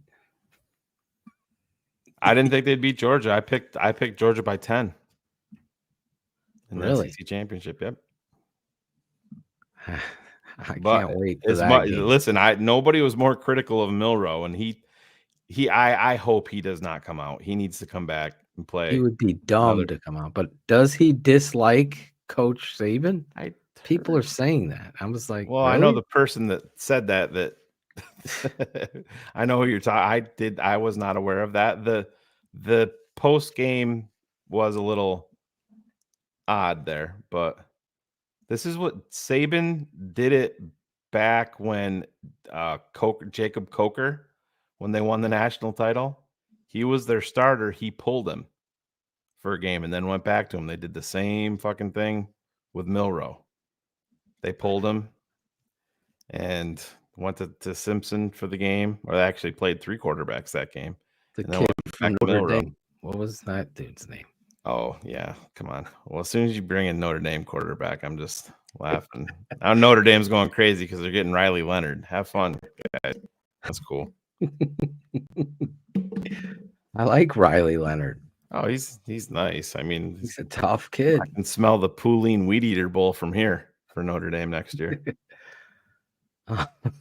Honestly, is there a more overrated college football team year after year after year in the polls and nationwide with the respect that Notre Dame gets with everything? I honestly have seen a great improvement in Notre Dame, to be honest. But I mean, it's before this year. They've improved. Yeah, I think that I love their defense. I feel like, listen, they should have beat Ohio State. And that they're 10 men on the field twice. Talk about coaching malpractice twice on the 2-point as well. But that propels them. But you can't lose to fucking Louisville. Consistent stuff. God, I know. We're not here for excuses, Jay Grizz. I mean, stop. Listen, I like what Notre Dame is doing. I don't think that they've been overrated. I know that year they You don't went. think they have been overrated? No, I don't think. Oh I my think God! they were. Every year, Notre Dame's got a top recruiting class. Dude, it's been that way They for do. They 20 get years. recruiting classes. They get good recruiting classes. Please, that sells They magazines. do. That sells magazines to the mouth-breathing Notre Dame fans. What was Notre Dame? What did they lose? 3 this year? 3 games? Louisville, Ohio State. And then, Marshall was last year, not this year. that one was bad. That was terrible. But yeah, I think they've been on the upswing. Maybe back. What was the coach before Freeman? Before the other guy. Kelly. Before Kelly, it was that guy. Yeah. I felt like they were way overrated all the time. He ended up going to UConn to coach. Can't remember what his name was. Jay Chris is, we get studs. That's why. Kyle Hamilton, Harrison Smith. Who else? You said studs. Not talking about 2 safeties. Tell me these studs. Chris Zorich, bro. Don't sleep on Mike Stonebreaker. Congratulations going into the college That was football so Hall every of Famer. time I try to log into my defunct Facebook account now, Yeah. the last picture that I see is of Mike. Really? Yeah. So yeah. Could someone help Shane out? Like, Facebook is now taking Wayne's on a bender, which I like. Cole commit. Shane's Facebook account again has been shut down. Chris, you think that Bama is overrated? Oh no, Chris. You're just showing that's just, come on, bro. Come on. I think Stop. Shane does hate Notre Dame, but I don't hate them. I hate the worldwide respect that they get from fans. Like they're they just have a dominant giant forces fan every base. year. Yeah, I know, but listen, I can be, what did I say about Alabama this year? I was extremely critical of them. But year after year after year, people come out, oh, this is our year. Kevin Wood, where are you, bro? I can go back and look. They win one. Oh, this is our year. Alabama's down this easy street from here on out, and then they go out and get fucking beat. I'm not saying that they're not improving. They're not a fucking college juggernaut. And that's the way that they get treated by their fan base. They're not a juggernaut. Championship they won 1988 was 1988. Yeah. With Zorich, our guy. Probably 65% of the fans in our chat room weren't even born yet. And our last championship one was in 85. So there seems to be some sort of similarities here. The Bears and Notre Dame. Got to get the right coaches. And that's the key. I'm not a fan of Brian Kelly. No. You? Me either. No. Texas. Yeah, they have to, Ben. Eddie's cooked. That is over. Yeah, you move on from Eddie and you move on from Cody Whitehair and use that money at your leisure. Draft a safety, sign a safety. Yeah, I want Eddie's Caden done. Whitlow. I'm gonna let. You want Caden Whitlow at safety? Yes, I want Caden Whitlow. He's a bubble butt with a slow 40 time. I want Caden Whitlow or Ron G to make a graphic that's like whammy. Remember, big bucks, no whammies, and stop. But I want it to be like 2 things on the show. Bears roster picks, and then we stop, and then we have to decide, do they stay, do they go? So we have that graphic, but then I want it to do that same thing, and I know other shows will steal this, but Bullets and all of the true TTNL fans, Kerry Franklin and Ben Ricketts, hands down dead level. What is it, 309, 307? Bill Wagner. You guys will be like, Fucking stole that from Bill and Shane at TTNL. So the graphic will go boop, boop, boop, boop, boop, boop, boop, boop. And when you say stop, Claudio's got to stop that wheel. And that pick is going to come up.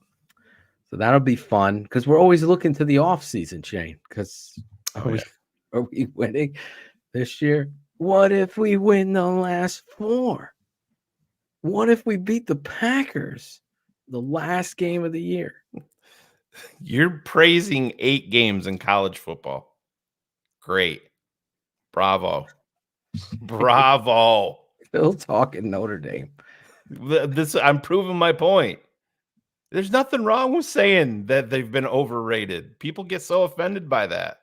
I just said that Alabama shouldn't be in the college football playoff, and I'm an Alabama fan. Just saying, stop. They're not a college football juggernaut. A lot of people love Notre Dame. That's fine.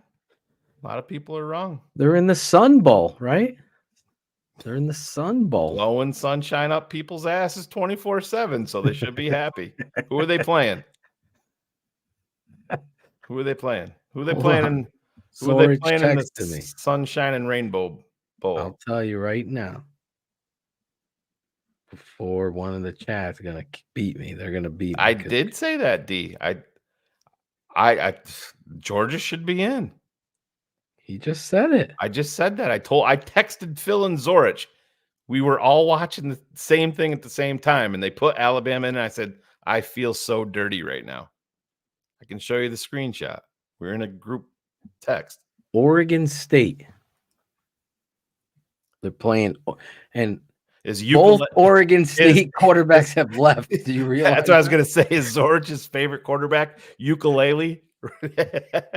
DJ, you have to upload that one for this. We need more new drops. But ukulele's gone. What are we getting? The second string that they've been playing. He's gone. He's in the transfer portal. The kid that they were literally rotating, a freshman, and preparing him to take this reins of this football team, he is in the transfer portal. So now they got nobody. That's who Notre Dame's playing. It's almost like Eberflus. Well, they win the games. Cole Komet. No. They can't. Shane. What? Notre Dame versus Oregon State. Notre Dame and Oregon State. Your boy Danny's taking a shot at your Dodgers. And guess what? I bet you Daniel's a Cubs fan too.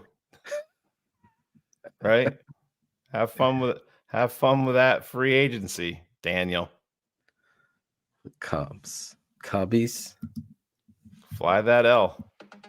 I got to make more drops. That's what I'm going to do when the Bears come back from their bye. Like this. What? Yeah. We got this one. Fuck yourself. Got this. There's hope, guys. There's hope. I hope there's hope. That's what I. No, we're very economical, my family.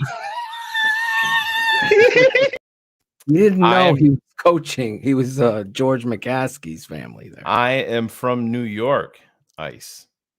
My father was a Brooklyn Dodgers fan, and my father is a rabid baseball fan. So he was the way that I was with my son when it came to football and basketball. I didn't give my son a choice to choose his teams. My dad didn't in baseball, but in Alabama, my grandfather went to Alabama and is a rabid college football fan. It was when he was alive. So my father was never into college football too much. So my grandfather took that over, and I have season tickets to Syracuse, but I've been Phil, you you know that I've been an Alabama fan way before they were winning all the time. Been an Alabama fan forever because of my grandfather. Bears fan is all on me. It's all on you. Yep. You must have been at the top of your fucking class. I told the story on here.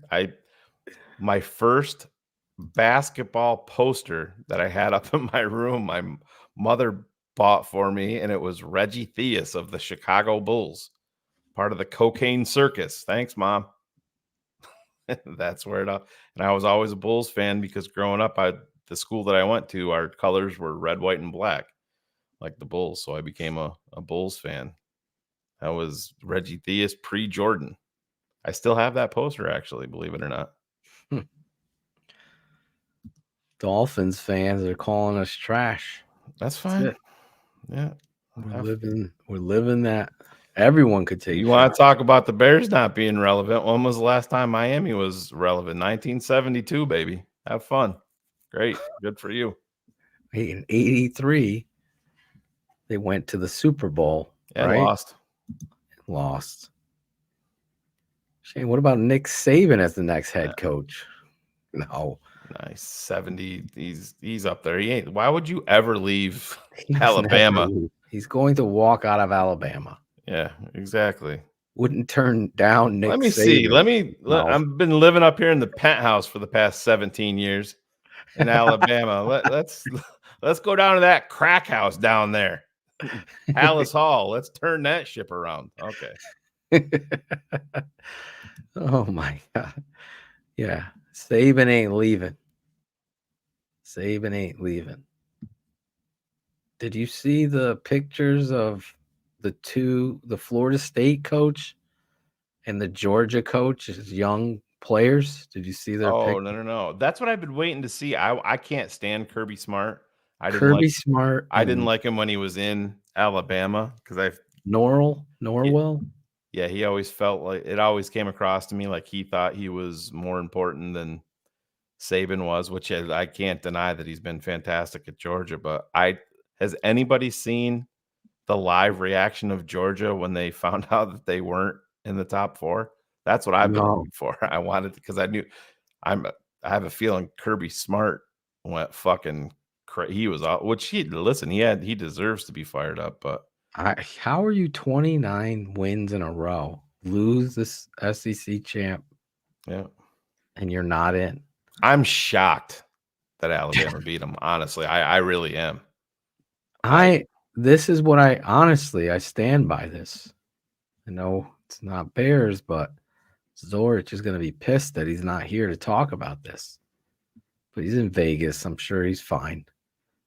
But if you're putting Bama in over Georgia on a win and not an undefeated Florida State, it's just wrong. It's just wrong because Georgia deserves to be in the top 4 based on talent. So Texas should be gone, period. It should be, if the top 4, however you want to list them, Michigan, Washington, Alabama, and Georgia. Those are the top 4 teams right there, right? But you pass up Alabama over Florida State, then you can't leave Georgia out. That's the problem. And that's where they do a disservice. And I am a big, big proponent. You should not. It's a team sport. Team sport. So those kids earned the right to go there in a time. Strength of schedule. You only could play who's on your roster. Who's on your schedule. That's it. Well, they went undefeated. That's it. They can make part of it. But yeah, no, I get it. Like I said, I'm an Alabama fan, and I'm on record, dude. I said I felt dirty. Am I gonna shy away from it and not watch? No. Well, of course not. It's amazing. Would you be shocked if Alabama won the whole fucking thing? I wouldn't be. No.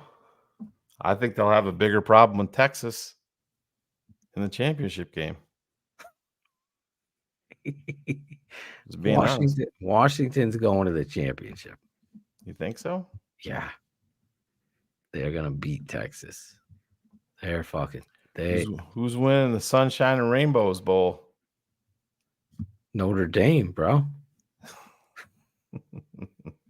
They are. They're gonna beat Oregon State.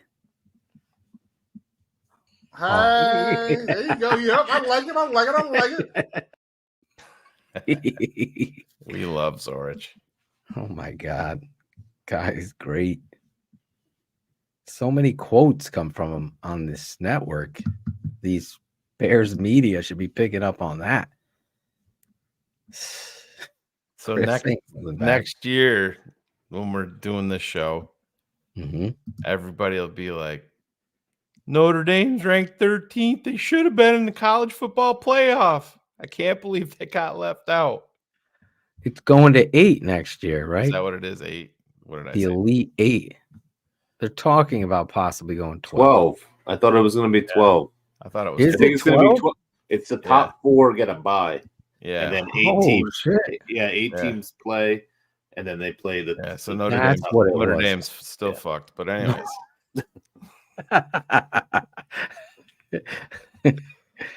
12. So yeah, this will never be an issue again. Which is good because it is. Oh, it'll be. Are you kidding me? You telling me people ain't gonna be fired up like next year? this. Not yeah, but they won't have a. This was team. crazy. No, I get They won't it, have a case. They won't have a real case to say. It's like this is Florida. I agree. Florida State. Notre Dame had their safety that they recruited. That was a 12-star. Nice. We would have beat Navy.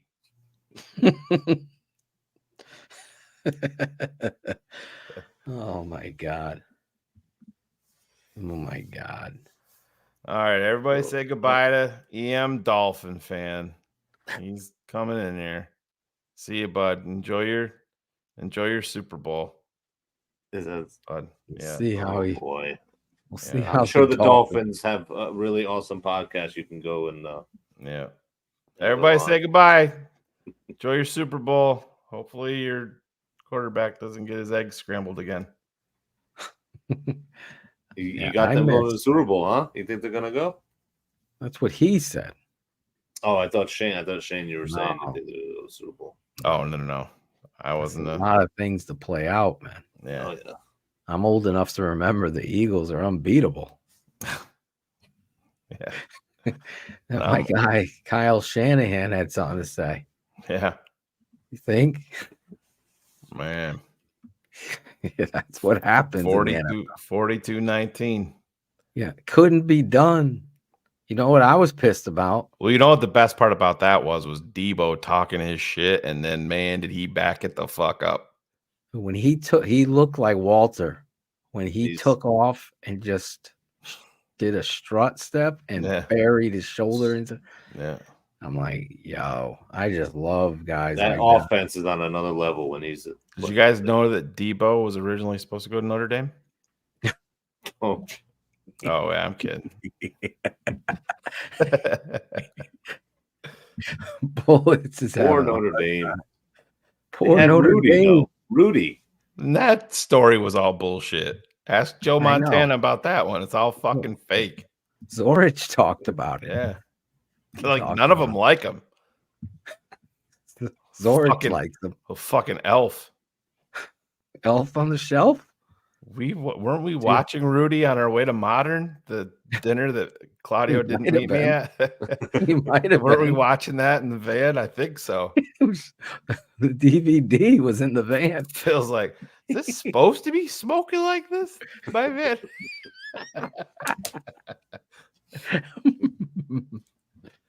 Oh my God. Randy Moss was committed to Notre Dame. Yeah. And Florida State. West Virginia. Yeah. Have you ever heard who was the little white boy former quarterback wide receiver for New England?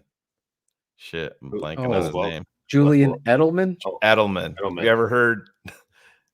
You ever heard him do his Randy Moss impersonation? No. So go on like TikTok or YouTube and it's so fucking funny. He used to call him Edelfuck.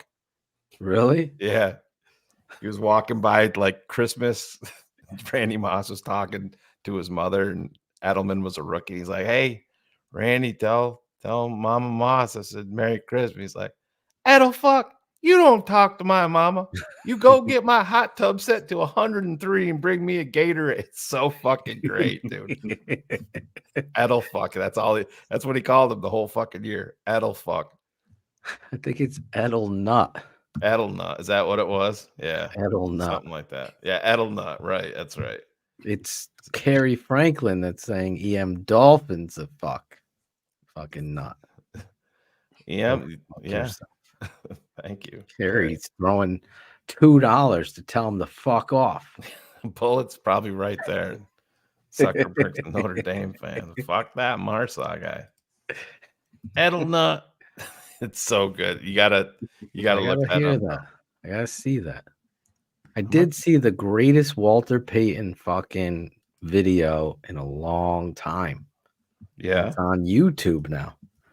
Oh, nice. And it's an hour and 26 minutes. And it includes like real fucking game footage, which I've begged the NFL. I'd be willing. That's what it sounded like. Where is it? Okay. Walter Payton. Sweetness. Holy shit. Career highlights. So go on that now. Walter Payton. Sweetness. Career highlights. And it says NFL legends. So find it, book it, save it for later, and I promise you, shit, you're going to love it.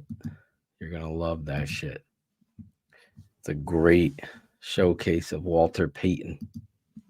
If you were a fan of him, like I was, you would appreciate this. And if you aren't and wanted to know, like my boy, shout out to my guy, Joe Albino. He's like, Phil, Christian McCaffrey, he's got to be greatest total football player all time, you think? You go, have you seen Walter Payton? He's like, it's a little before my time. I sent him I just searched it. All of a sudden, it popped up. Whoever produced that outstanding job sent that to him. He's like, holy shit. Holy shit. And I always want people to see Walter Payton in, a 7-yard, 8-yard run in a game. Just game action of him. Not everybody knows the Chiefs run. Everybody knows the Cowboys. You've seen those. And the NFL has done a shitty job of this. Like they just regurgitate some of the same highlights. And let me just finish. Watch some of the 12-yard runs in the mud, the throws that this dude, like, go check it out if you don't or have never seen Walter Payton. I'll put the link. You want me to put it? Want me to try to bring it up? No, because we'll get dinged for it. Gotcha. Yeah, probably. Yeah. But I will throw the link to Claudio, I think, or Shane, and Shane could put it in the chat because I just don't want to do that. I'll share it. Here's Edelnut. It was like the day before Christmas and we had to work. We had a game on Christmas or something. And Randy was talking to his mom. I just walked by. I was like, hey, Randy, tell Mama Moss I said, Merry Christmas. He goes, Edelnut, when I'm talking to my mother, mom, you shut the up. I walked away. Made eye contact. I was so scared. I was a rookie. He's like, don't you talk to me when I'm talking to my mom.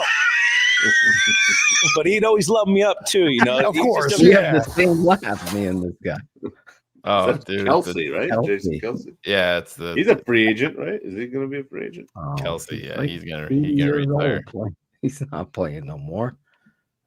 Who? Oh, is he after this year? Yeah, I think he's going. I mean, he almost left. Have you watched the Kelsey? The It's actually it's good. Yeah, it is really good. And at the end, you see like the angst on his wife's face. I don't think she was super stoked that he decided he couldn't give it up. You know, he needed to come back, and it really shows you how much these guys go through. I mean, I remember Kyle Long was on. I mean, there was some mornings, remember him talking about it, he's like, you can't even walk. You know, after the game, you roll out of bed, get on the floor, and you're crawling down the floor, down the steps. Yeah. So you got to make a choice if you want to play. Yeah. It's tough. Shit. I didn't make it to the NFL, and I remember how sore I was so many times. After games, after practice. So imagine going to the NFL with these fucking freaks of nature. I always laugh, and it's not why a you shot. got into coaching, right? Exactly. I never could. I wish I could play.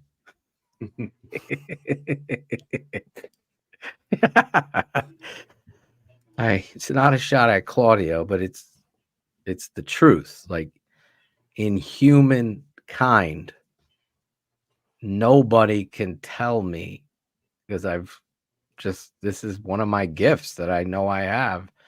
Athletic freaks are all littered in the NFL. No other sport like that can you have a 345-pound human being be physical, athletic, and fast at the same time on that kind of level. It's just, you can't do that. You don't want to have this debate, though.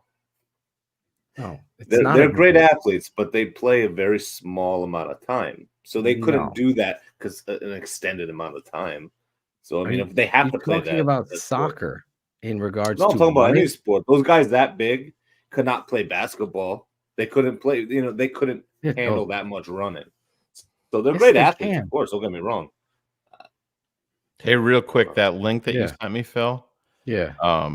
If you are a TTNL Network patron, you now have that link in There your you go. patron That's a feed. smart way to do it.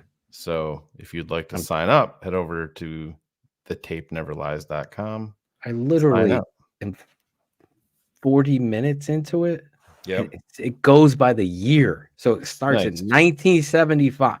And you're seeing real game highlights of the games. And they show you what his stats were. Is this true? It's the best.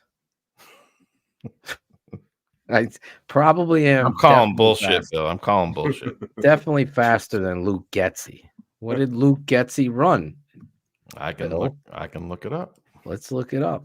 I can get the fastest man I've ever seen live was Eric McEachin. Money earned in Mount Vernon High School. Played at Hofstra, ran a 4.39. He was fucking flying. All right, so I have his stats here. Do you want them, Luke Getzey? Luke Getzey's 40 time. What is it? Got any guesses? He was a quarterback from Akron in the MAC. Okay, so I ran a 4.56. Yep, you were. That was my fastest 40. And what was your height and weight? My height was 5'7", although they listed me at 5'10". Bullshit. 5'10", 180 pounds. Okay, so Luke Getzey, yes, is 222. Okay, he's got me on size.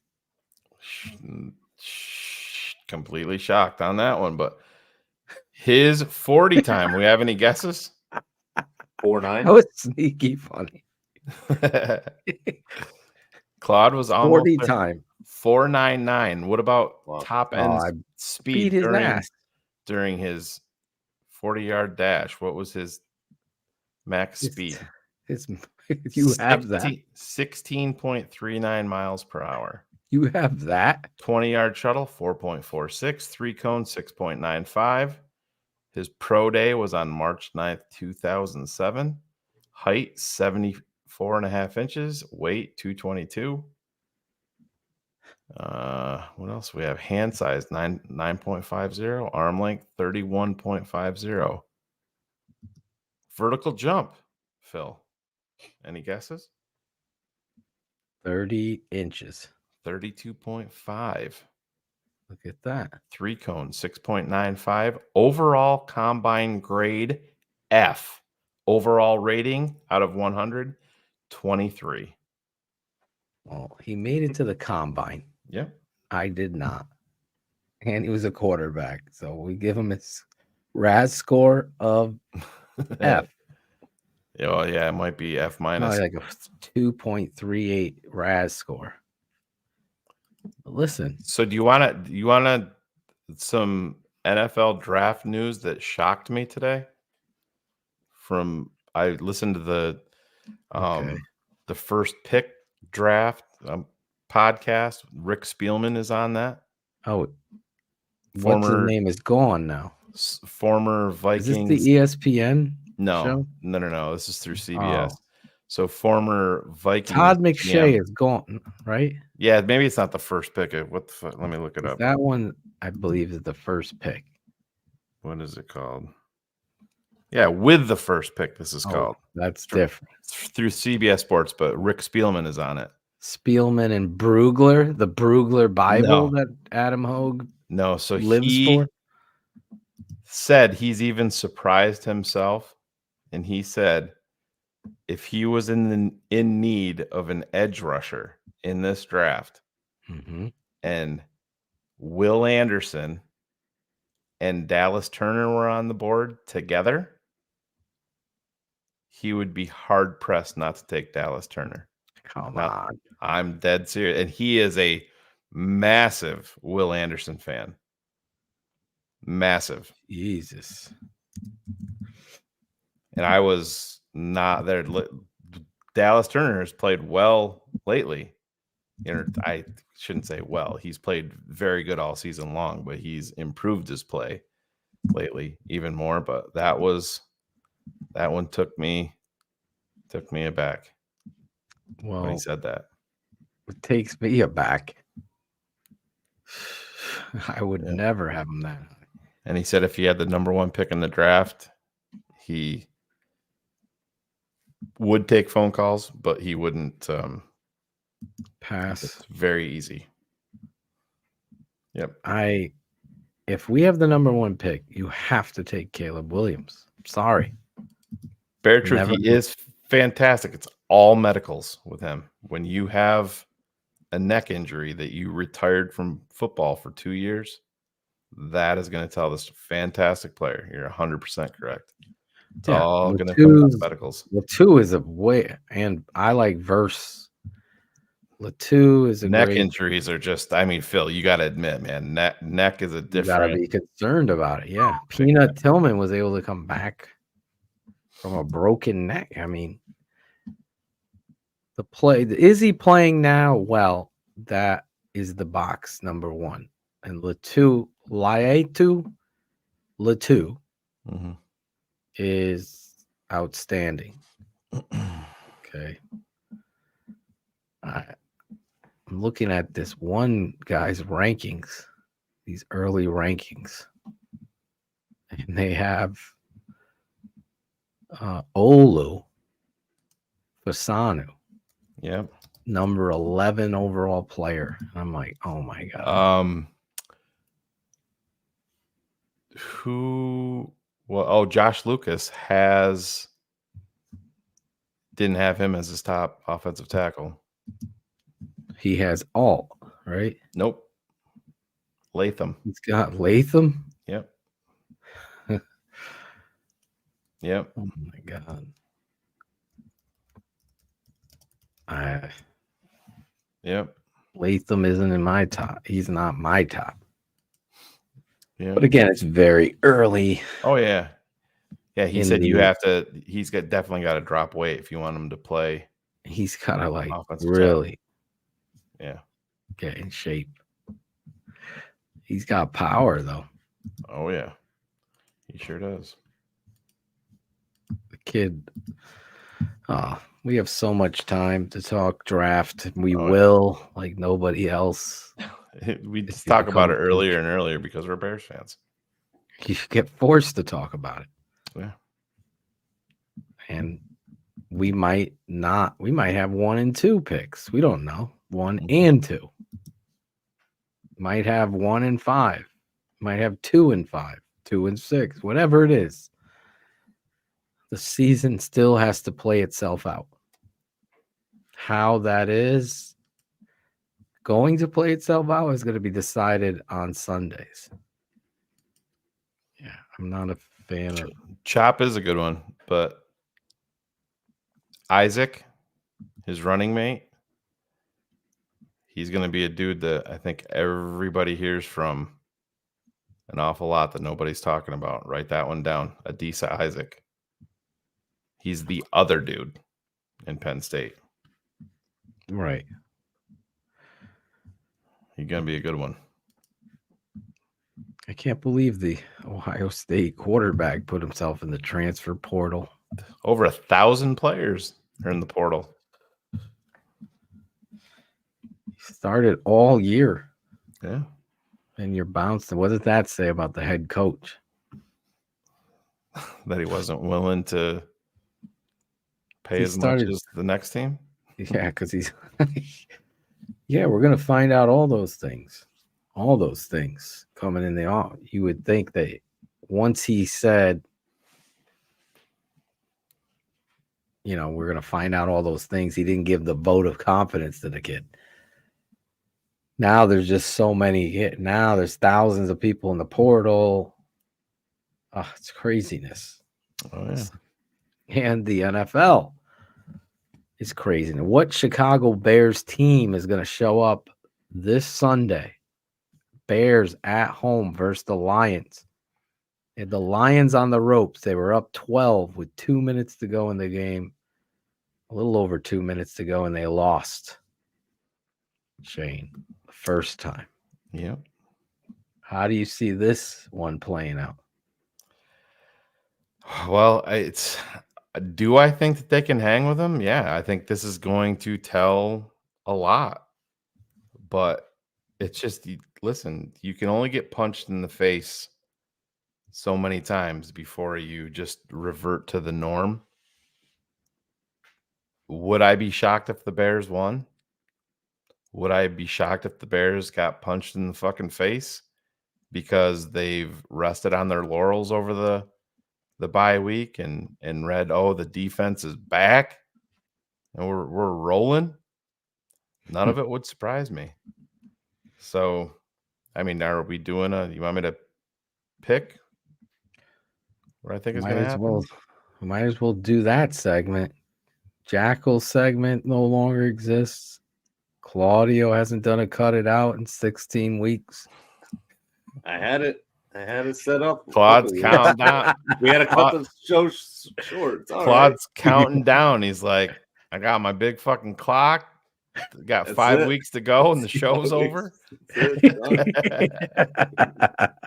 He's got the Christmas tree in the background. He's Festivus. Festivus, oh yeah. Tomorrow is early in this house. Start of Hanukkah to all our people in the tribe. Happy Hanukkah tomorrow. Let's do some predictions. I mean, if I'm going to root for a team, I want to give it all I got. Next play. Pass. There was no rhyme or reason. Drove down the field. Mr. Montgomery breaks a huge run. If he scores on the run, you don't got to worry. But you do got to worry because he gets tackled at the freaking 15. There was no rhyme or Next play, shotgun.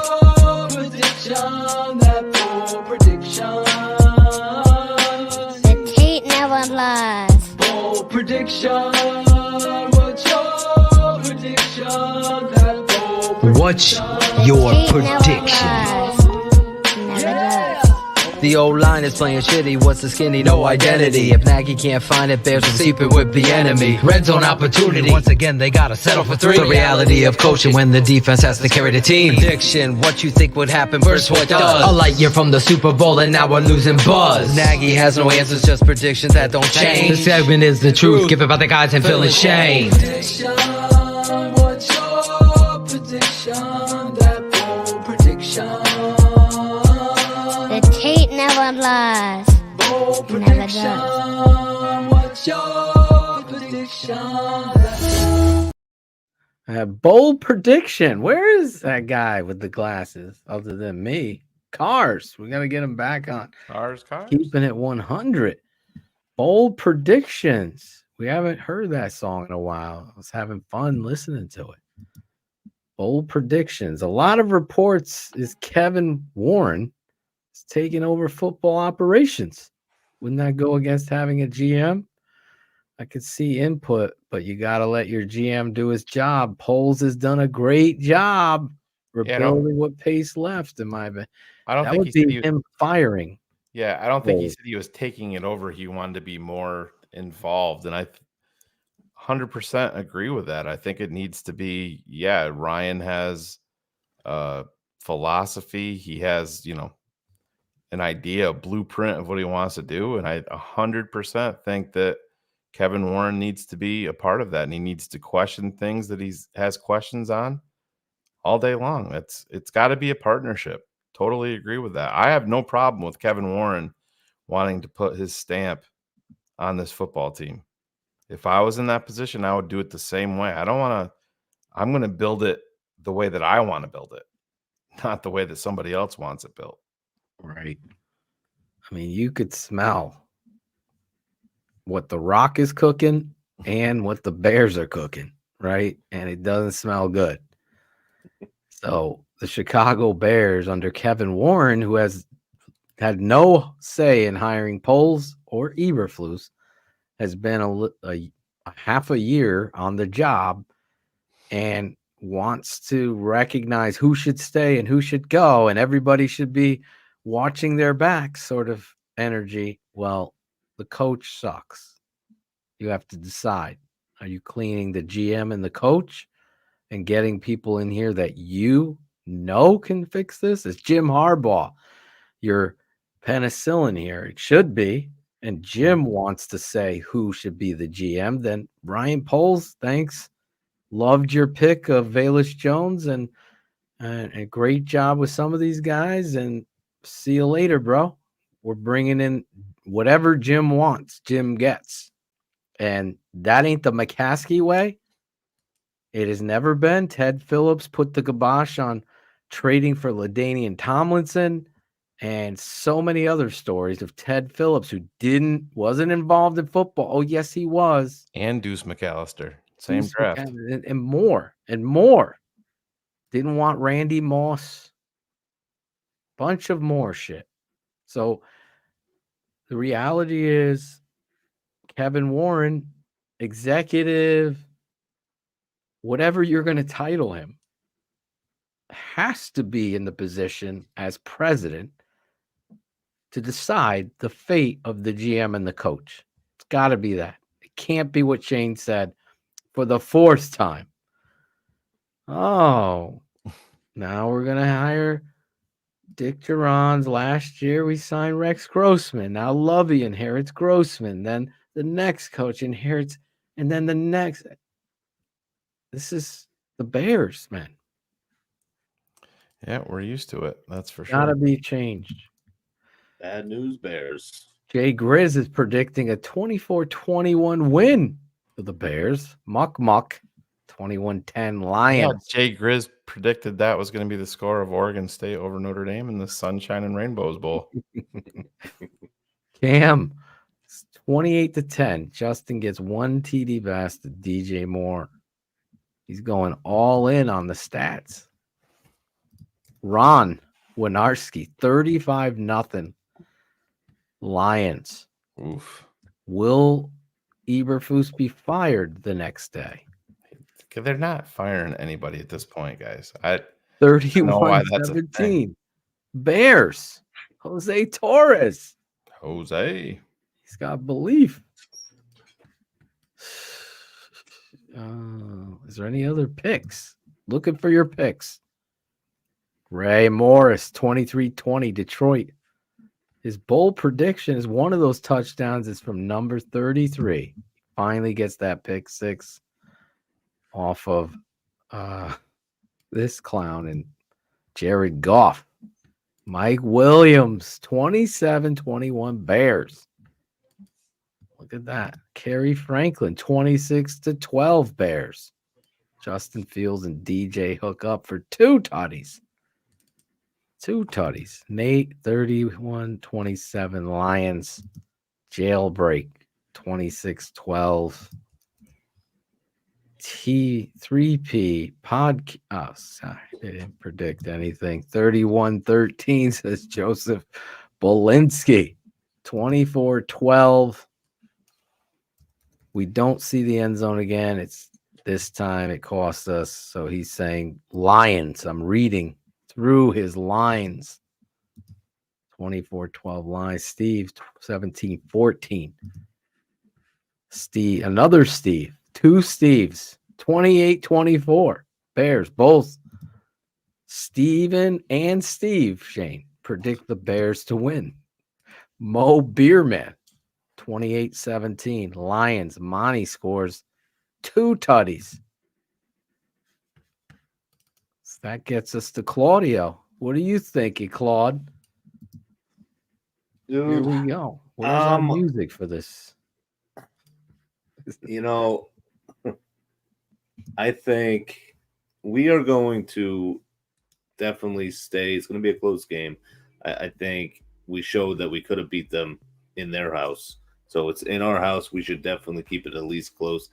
I think we're going to pull it out. I really do. I do think the defense is playing better and getting pressure on the quarterback. So hopefully that happens. And I don't think Monty's going to do as well against us as he did in Detroit. So plus, we were supposed to be at this game.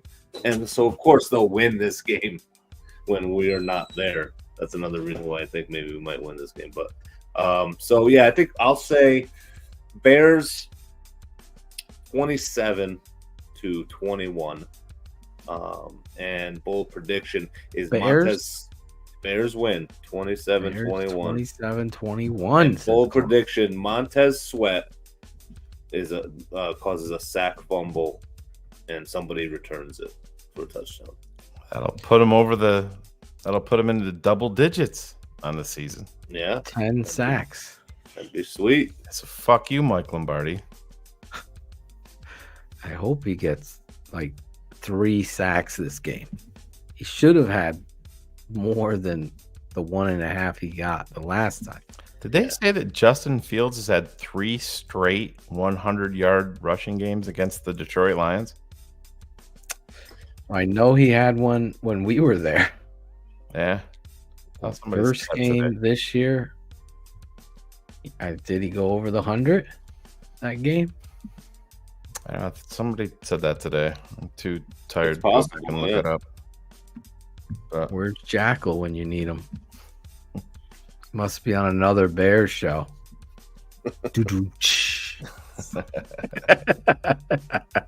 He had 104, Claudio says Kerry Franklin. Yeah, he did 104. So he's going for his 3rd straight 100-yard rushing. No, he's had 3 straight. I thought they said. No. Oh, so okay. So 3. So 4th. we're going for 4. Let's put a bet on that, Claudio. DraftKings, not a sponsor, but would you be willing to put some money on that for the 4th time? Of course. I'm Justin Fields. I'll bet on anything. Justin Fields.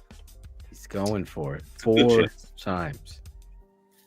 So you got the Bears winning 27-21? Sir. There you go. Shane, you have a prediction? You know what? Enough of the pessimism. I will say Chicago 23, Detroit 21. Yeah, Jairo Santos wins it with a walk-off. My bold prediction. Go ahead. Sorry. My bold prediction. How about? Who's gonna get it? I'm gonna say a pick 6. Pick 6. Guess who's gonna get it? I believe Terrell Lewis. Terrell Lewis is who you're saying? I was gonna pick a Detroit DB. I'm kidding. Oh, really? I'm kidding. I was gonna give it to Reek. Stevenson is back. And I think he's back. Yeah. He's back. Tyreek Stevenson, pick 6. Tyreek Stevenson, pick 6. 23-21 Bears. Cairo with the Well, I was walk-off. gonna say, if we were gonna pick an MVP of the Bears for the season, I mean, Cairo's got to be there, right? I Did mean, you see the YouTube highlight they put out? The Chicago Bears put Not out according to Bullets. 101 field goals he's kicked as a Chicago Bear. Wow, that's crazy. Yeah. 12 screen passes, 11 more to come. Oh boy. So what say you, Mr. Atoshi, before we get the fuck out of here? I have a hard time betting on the Bears. Me too. I'm going to predict the Lions 27, Chicago 10. 27-10 is what I see. that's not going to be a fun game. And Like that. the Bears, the big bold prediction is Justin Fields rushes for this one touchdown in the game. It would be a Justin Fields rushing touchdown. Here's your trivia nugget. Yes. When was the last time Justin Fields had a rushing touchdown? What week? Against the Lions when we were there and knocked that dude the fuck out. That was the last time? That was my That guess. year? No. I don't know. He had one since then. I think he Did scored he's against. he's had one this year, right? The Yeah. last time he had a rushing touchdown this year was Green Bay? Week 2. Oh, wow. Week 2 versus who was it? Who did we play? Just said it. Fuck. Was it Kansas City? Hold on. Is that who we played? Tampa Bay. Tampa Bay. Tampa. Yep. Well, I'm predicting that's why it's bold. As great a runner as he's been, this fucking clown show can't understand using him in the red zone to run. Yeah, right. I'm predicting that that's the lone touchdown is a Justin Fields touchdown. I'm just being realistic. Same with Ben. You guys predicted, though. He's only won one. It's crazy that he's only won one game versus our division. That's so bad. He's 7-22. So here's one more question. Who's going to win the Notre Dame Bowl tomorrow night between the New England Patriots and the Pittsburgh Steelers? Trubisky. You got Trubisky Mitch versus Bailey. Trubisky versus Zappy. You got to root for New England. You want them to get that. I want that New win. England to win. Yeah. For Coach O. My dad. He's dying. Who does he want at quarterback? Who does he want between Caleb Williams and Drake May? Oh, he wants, I believe, Caleb Williams. Well, I can. You know what, Phillip? I would draft Williams and he'd be my quarterback, and I'd also play him at middle linebacker. He likes Daniels a lot. Oh, really? He's a big Daniels fan. Yeah.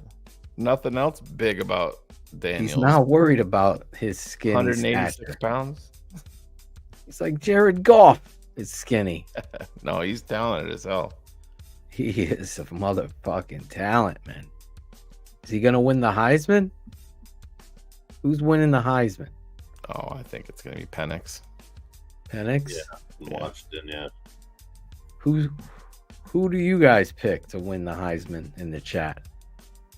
Put your money where your mouth is. I think it's coming out. Warren says Bo Nix. Bo Nix. Bo Nix. I love Bo Nix too. I'm a fan of Bo Nix, man. Bo Nix. No one has any opinion on the Heisman. Oh, Thank you, Ben. Yeah. Put Ben up there. Penix. Mattia. Look at you. Is that your real name, Mattia? Jake Sounds Grizz like just a texted me and he thinks that middle Sam linebacker. Hartman is a shoe-in for it. Penix says Calamity J. Yeah. Jamar Riddick, my boy. Penix. Daniels has it locked up. Oh, Coach O and ceiling fan. I wish I still had a ceiling fan. Running back from Oklahoma State Worry about University. hitting your head, right? Yo, that LSU kid. My red pillow. Daniels. You know, Daniels turns 24 in like 2 weeks. A mature kid, man. Did you see his story? I loved it. He's got Penix too. Jamari wouldn't be mad if Bo won it. I believe Daniels or Penix. It's a toss up there. Penix beat Bo twice. Yeah. So that knocks Bo out. You can't overlook what Penix has done. The lefty.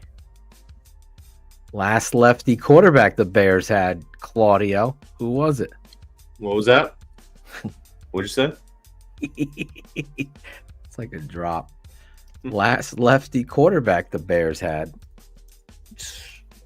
I have no clue. Your boy. Cordell? Rexy Grossman, man.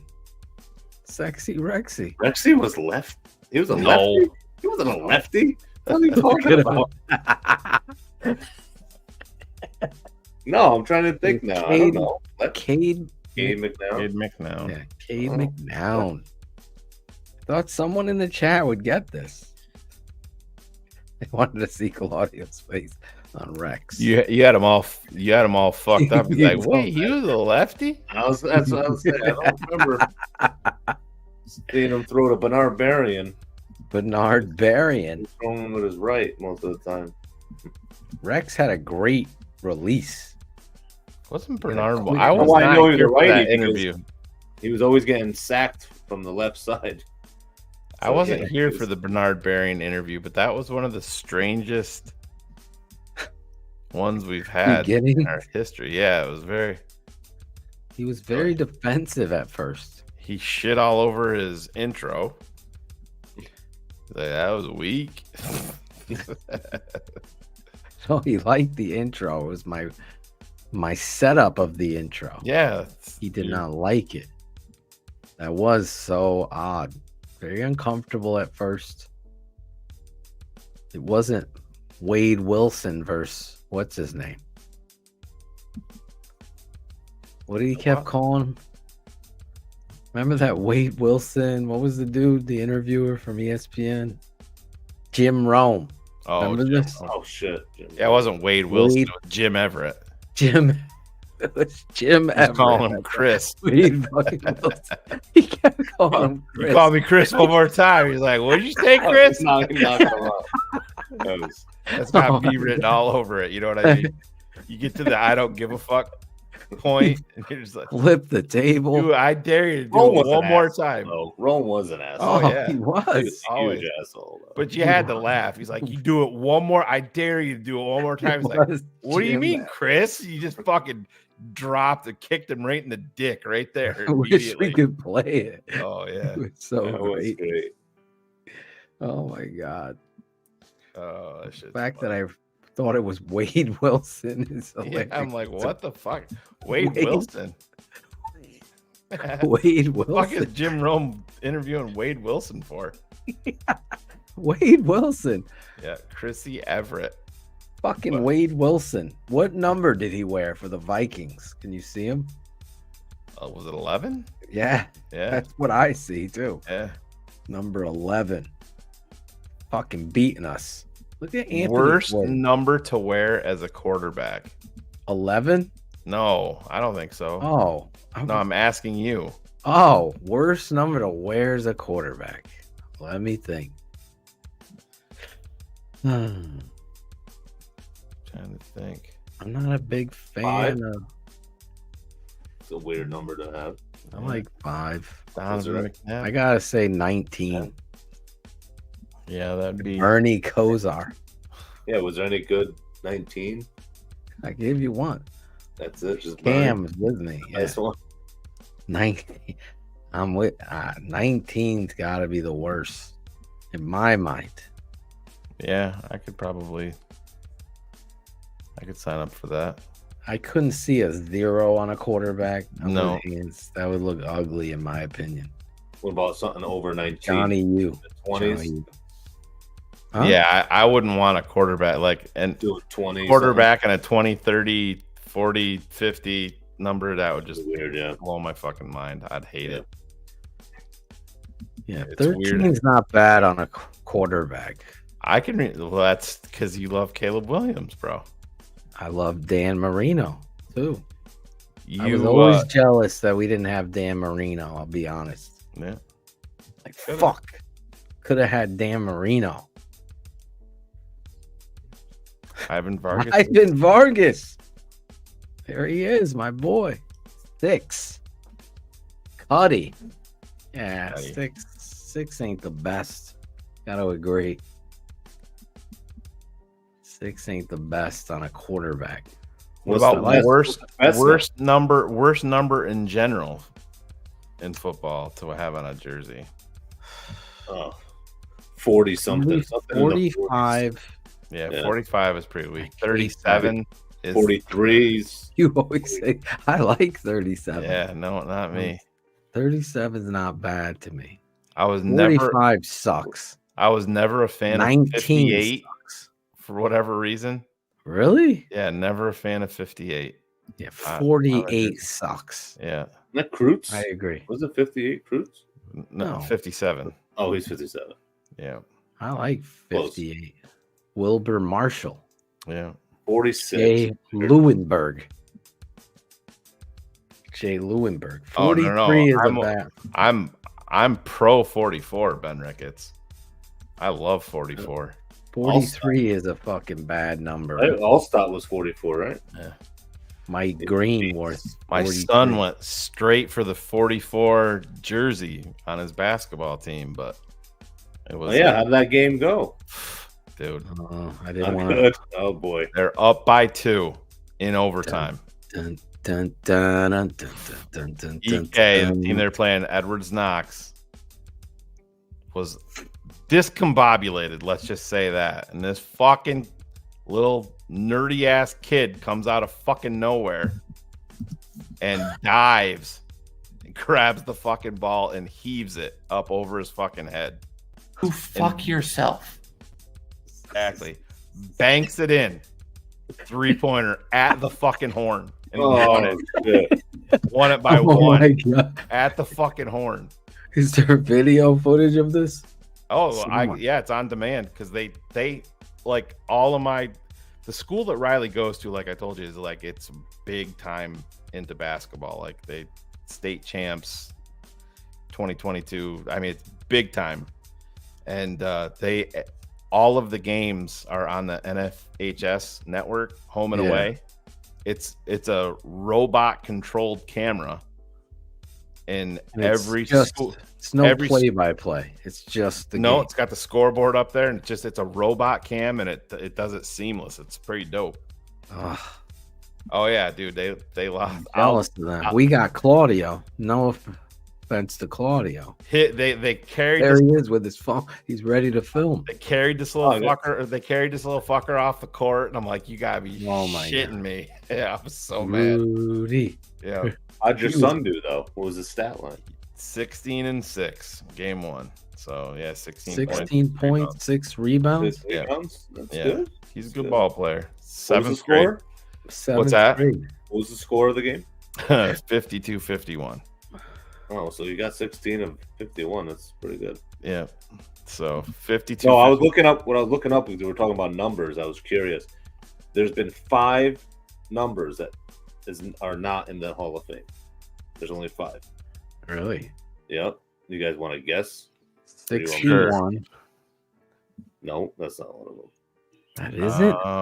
Holy fuck. There's a Otto give you a Graham hint. is Is there a zero. single digit number in there? No, there's a I didn't think 40s, there's a 60s, and then there's 3 90s That aren't in the Hall of Fame? that are not in the Hall of Fame. There are only 5 uniform numbers that are not made an appearance in the NFL. 97. 97 is one of them. Zorich. Fuck. He's 98? No. Carl Simpson, bro. 94 is another one. Really? 94? What was No, he's going in now. That's what's his name? What was the Where? Well, I'm just saying, as of Marcus now, Ware. it's not in yet. Yeah. Well, What he's was- in. Didn't Haley wear See if anybody in 94 the at one chat point? got it. Shout out to Mount Carmel, Steve Edwards, 15th Is it title. 49? No, 47? 43. 43. Yeah, 43. is Mike terrible. Green, Mr. Irrelevant. He's fucked. He ain't going to the Hall of Fame. He was number 43. So I two told more him. left: the 60s and then another 90s. Charles Haley was 94 too. But he's not in. This is coming from NFL.com, so I mean, I'm sure it's Yeah, did they- 49. no 43. So we got 43, 94, 97. There's a number in the one more? 60s, and there's another number in the 90s. 61? 66. Nope. 60? Nope. 68. 69.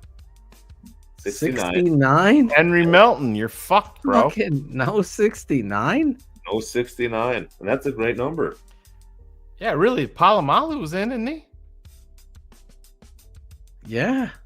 Troy Your list Polamalu. sucks. Listen, Fuck. this is from What's NFL. the date on it? Because This is your from the list NFL. This is from NFL.com. Yeah, I know, but Your what's list, the date your on it list, though? it If you sucks. click on that link, what's the date on the your article? list, it sucks. No, I again. just clicked on it. Google fucked up again. God's like, this is from Oh, 1990. it is old. Again. What's the date? Give it up. 2015. There was no date on it. All I did was I searched on Google. See, like, and then that came up. So Cherie never Blame would have Google. fucked this up. blame me. Blame Google. Cherie wouldn't have fucked that up. I got to find out the updated one. So then Claudio's you're saying putting 40 God's like, 2010. you stats. believe the Bears just released Eric Kramer? I can't believe it. My God, I just read that. Remember KFFL? That website? Oh my god, I was to fucking just go there every day. I know. What are the latest transactions? Holy shit! Notre Dame just won the national title. Fucking said right. Oh shit! Cut it out. Google got it fucked up. So Even our cut it out music has to change. We can't use the dun dun dun dun dun dun dun dun dun dun dun dun. He's a very nice dick that any woman would love. KFFL. Yeah. They had all those transactions. So Cherie sent a message to the production DM, and I couldn't even fucking read it. So Because your eyes are so Yeah, she's- blind. I had to put my glasses on. because today. my Facebook is gone. Oh, so you can't read? Facebook is gone. I can actually read myself. Yeah, I'm a pretty good reader, but I can't log on to No. Facebook. It won't even let you see the. No, You're dude. It's Facebook jail? yeah, just like they did to took me away last the year, they did fucking it again. thing. We don't get it. Yeah. If you're a fucking fan of this show and know or have connections to Facebook, hashtag free Marsaw. Don't get what the fuck is going No, actually, on. I don't want free Mars on social media because then people will just No? be. You Yeah. think you're in prison now? Well, you know how people are crazy. I just want to know why the fuck they keep on. It's bullshit. I They had don't- like a Facebook account since 2009. I just showed up one day and they fucking locked it up, and then I created a new one last year and they locked it up yesterday. Crazy. I don't do anything The thing about controversial that on there. that sucks is there's like no answer. It's like completely Yeah, against literally the they'll tell laws you of you can life. do this. Like you can send in like a request for them to like enable it. And Mm-hmm. then when it's so fucking smarmy, they send you back a thing. It says, we've reviewed your case and we've decided against it. Your account will remain disabled. And then it's on the bottom it says, cheers, Facebook. Did you say something bad about Zuckerberg's mom? No, I wouldn't. No, he knows that. you don't know. He knows I wouldn't fuck her. It has something to do with the show. It's me scheduling the shows. Yeah. And it's because we have destinations and shit like that, which I don't mean to get too technical into it, but yeah, Well, something's gotta have. Yeah. Jay Grizz, the power of the Irish. Yeah, well, too bad it doesn't work for him on the football field. Facebook champs. Congratulations to you, Jay Chris. Oh, They got my an God. awesome fight song. Of course they do. Got some great alumni. I wonder if we can name the best player ever to come out of every college. Yep. Hofstra. Wayne Corbett. Wayne Corbett. Oh God. Definitely. Phil, $2. everybody Football wants team. to know, how high are you on McConkey from? McConkey? Yeah. He's great. He had a shit game. Oh, he's hurt. He's been banged up, but that is a fucking football player, bro. Oh yeah. Great route runner, great hands, and eye catcher. So if you're scoring at home, everybody, Phil thinks How tall McConkey's is better he? than Marvin Harrison, huh? How tall is he? He's got to be 6'3", right? He's a big kid. Diamond Scott says, "What's up to you, Shane? 6 Roll foot, Tide. 185. 6 What's up, foot Diamond? 1. 6 foot straight. 6 foot. I thought he was a little tall. 185. Yeah. Roll Tide. Roll damn Roll Tide, Tide. Diamond. Roll Tide. I cannot wait. Michigan, Alabama. Let's see. Claudio Barber School. No one fucking came out of the Barber School into the NFL. Nobody. You never know. You never know. Shane, where did you went to college, right? Yeah. I went Did to anybody? Claudio U. Yeah, did you? Claudio U. Claudio U. Yeah, Jackal University, transferred there. Then I went to Cherie You were in the transfer portal? After Dark Community College. Best player? Is Cordell Stewart a lefty? No. I don't think so either. Hell no. I could see him throwing that bomb against Michigan. Sorry. You remember who we threw it to? Yes. It was Westbrook. Michael Westbrook. Yes. That Colorado team was fucking fun, man. Oh my God. That was one of my favorite college players ever. That wasn't on, Alabama or Cordell Syracuse. Stewart? No, Rashawn Westbrook? Salam. I fucking love Rashawn Salam. Rashawn Salam. Huge college. I was so excited when the Bears drafted him. Because I loved him in college football. Loved him. Went over He 1,000. had that rookie year. He was Went good. over 1,000 yards and had 10 Fumbled. touchdowns, but he also had 10 fumbles. Yeah. Yeah, he fumbled. That was his thing. Cam bad. was at that game. Really? Nice. Jesus. Mike Westbrook. I remember watching that on the old big screen television. One of those ones that's a giant box with the backlighting that Claudio had as well. That's when you had the fucking great big, 15-foot satellite out in the backyard. Remember I those? wish. My parents would never let me. It was a big deal for my dad to let us put DirecTV on the house. No, dish. not that. That No, would have in been the yard. They would have them in the yard. No, I know that. I'm saying my dad would never let it be in the yard. He had a hard enough. We didn't time have with the that. big one, but there was one that ended up being smaller. It was called Prime Star. It wasn't on the house though. It was mounted to a fucking pole in your yard, but it was much smaller than the great big huge. It was called Prime Star back in the day. That Really? was all. I fucking loved it because I was flipping around and the second channel that I flipped to was WGN, and I'm like, oh fuck it, because as a Bulls fan back in the day, it was you had every Bulls game.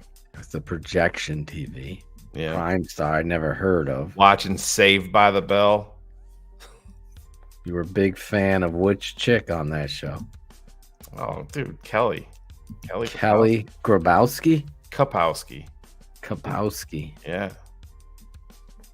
Yeah. Jackal loved Lisa Turtle, he said. He just texted me. I have no idea who that is. Why? How do you not? You don't know the? I didn't watch Saved by the that Bell? show. Really? Did you watch it, Claude? Oh yeah, I watched it. Yeah. I didn't really watch it. Screech. Yeah, he's dead. Yeah, I know. Wasn't he a porn star? Yeah, he did. Yeah. He became a porn guy. Speaking of dead, man, Ralph Sorella, rest in peace, bro. I can't believe that. It's awful. Who's that? Howard Ralph Stern's Sorella. best friend, Ralph Sorella. Oh shit. Yeah, his right hand man. Yeah, he went in for a routine procedure and his heart stopped. 58 years old. Wow. Sad deal. Howard was talking about it today. Yeah, Sandlin ain't shit, and Jesse Spanish, he was the crazy one. Which one was she?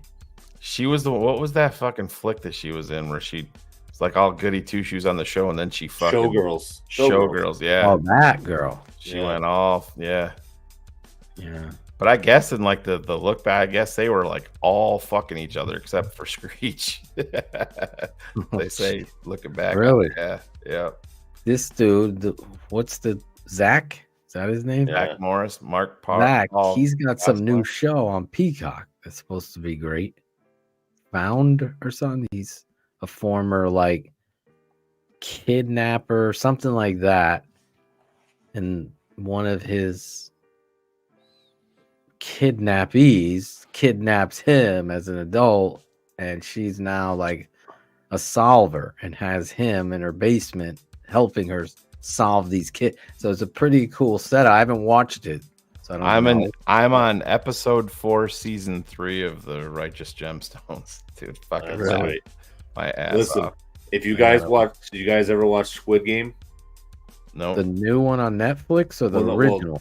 Well, if you watch the original, yes, I this did. Okay, so this is a real life actual game now, based on. They're not killing anybody. No, of course they're not killing them, but they do have like ink packs. So when they get knocked out, then it goes off and they fall down and act like they're dead. But it is amazing. It is really. You like this drama. show? It's amazing. Speaking of Netflix, I gotta have you check seen it out. If you like Squid Game, you'll love it. What they're trying to like merge. No. Yeah, so Max and Netflix are thinking about merging to have a combo, and Apple and Paramount Plus. I could see Paramount and Apple are already like advertising each other. Yeah, but that's like, what is this? Yeah, Netflix and Max. So this might be going down for real. Oh yeah, yep. Streaming wars. So they're essentially becoming cable. Without exactly now, you know what I mean? We're gonna be Yeah. okay. It's $42.50 for our service. Favorite character on Gemstones? The fucking daughter. Oh, the daughter, hilarious. hands She is down, so hands down. fucking She is funny. fucking hilarious. She's not even like fucking good looking or anything, but man, there's sometimes you're just like, God damn, she's She so. just Oh my does god, not give a fuck. So I gotta watch her. I'm on the start of the next season. You're on what season? The newest season, episode 1. I haven't started. All right, yeah, I'm on started episode like 4 of season 3. Steph fell asleep type of thing, and I fucking didn't want to hilarious. cheat on her, not watch it. I just finished the Fall of the House of Usher. Did you see that, Claudio? I've heard of it. I haven't watched it though. No. I think you're gonna like it, man. Yeah, it was good. It's pretty good. Some people don't like how it ended. I won't spoil it. I actually did like the ending. Fargo. I know you said that last. I gotta check that out. It's there's not too many good shows that come around anymore. You know, newer shows. Oh my god, this show on Paramount Plus. I'm telling you, it's great. God, I had to look it up again last week. I'm terrible with the show names. The Cowboy Show. He's a black marshal. You know what I'm talking about? No. Oh, let me see. Paramount Plus originals. Shout outs. Lawman Bass Reeves. Shane just slips the music in. Lawman Bass Reeves. Paramount What is it Plus. called? What's it called? Where's Larison? Get his ass on the show talking about his 14. We got to do a Larison, just a streaming show with Jim Larison. Oh my God. I want to interview him. Let me take you back, boys and girls. Show Gilligan's number Island. 934. Gilligan's Island's in his top 20. Island. That's one spoiler alert. Let's go back in the Wayback Machine. And this is way back when Notre Dame was relevant in college football, boys and girls. 1988. 1988. The A-Team. The A-Team. The A-Team. I remember watching the A-Team with Claudio. Yeah, Big giant bowl of popcorn. Yep. Mellow that's what I yellow. call my daughters. My daughters are all A's. All their names start with A. I call them the A-Team from. Dun dun dun dun. Yep. Not for her performance in the parking lot. Oh man. One day, when they're like moms, you'll have to pull that clip out for them. Like, look what we said back in 2000. What we said? No, not what we Shane. said. Yeah, what you guys said. I never say anything bad. Listen, check out Bass Reeves on Paramount Plus.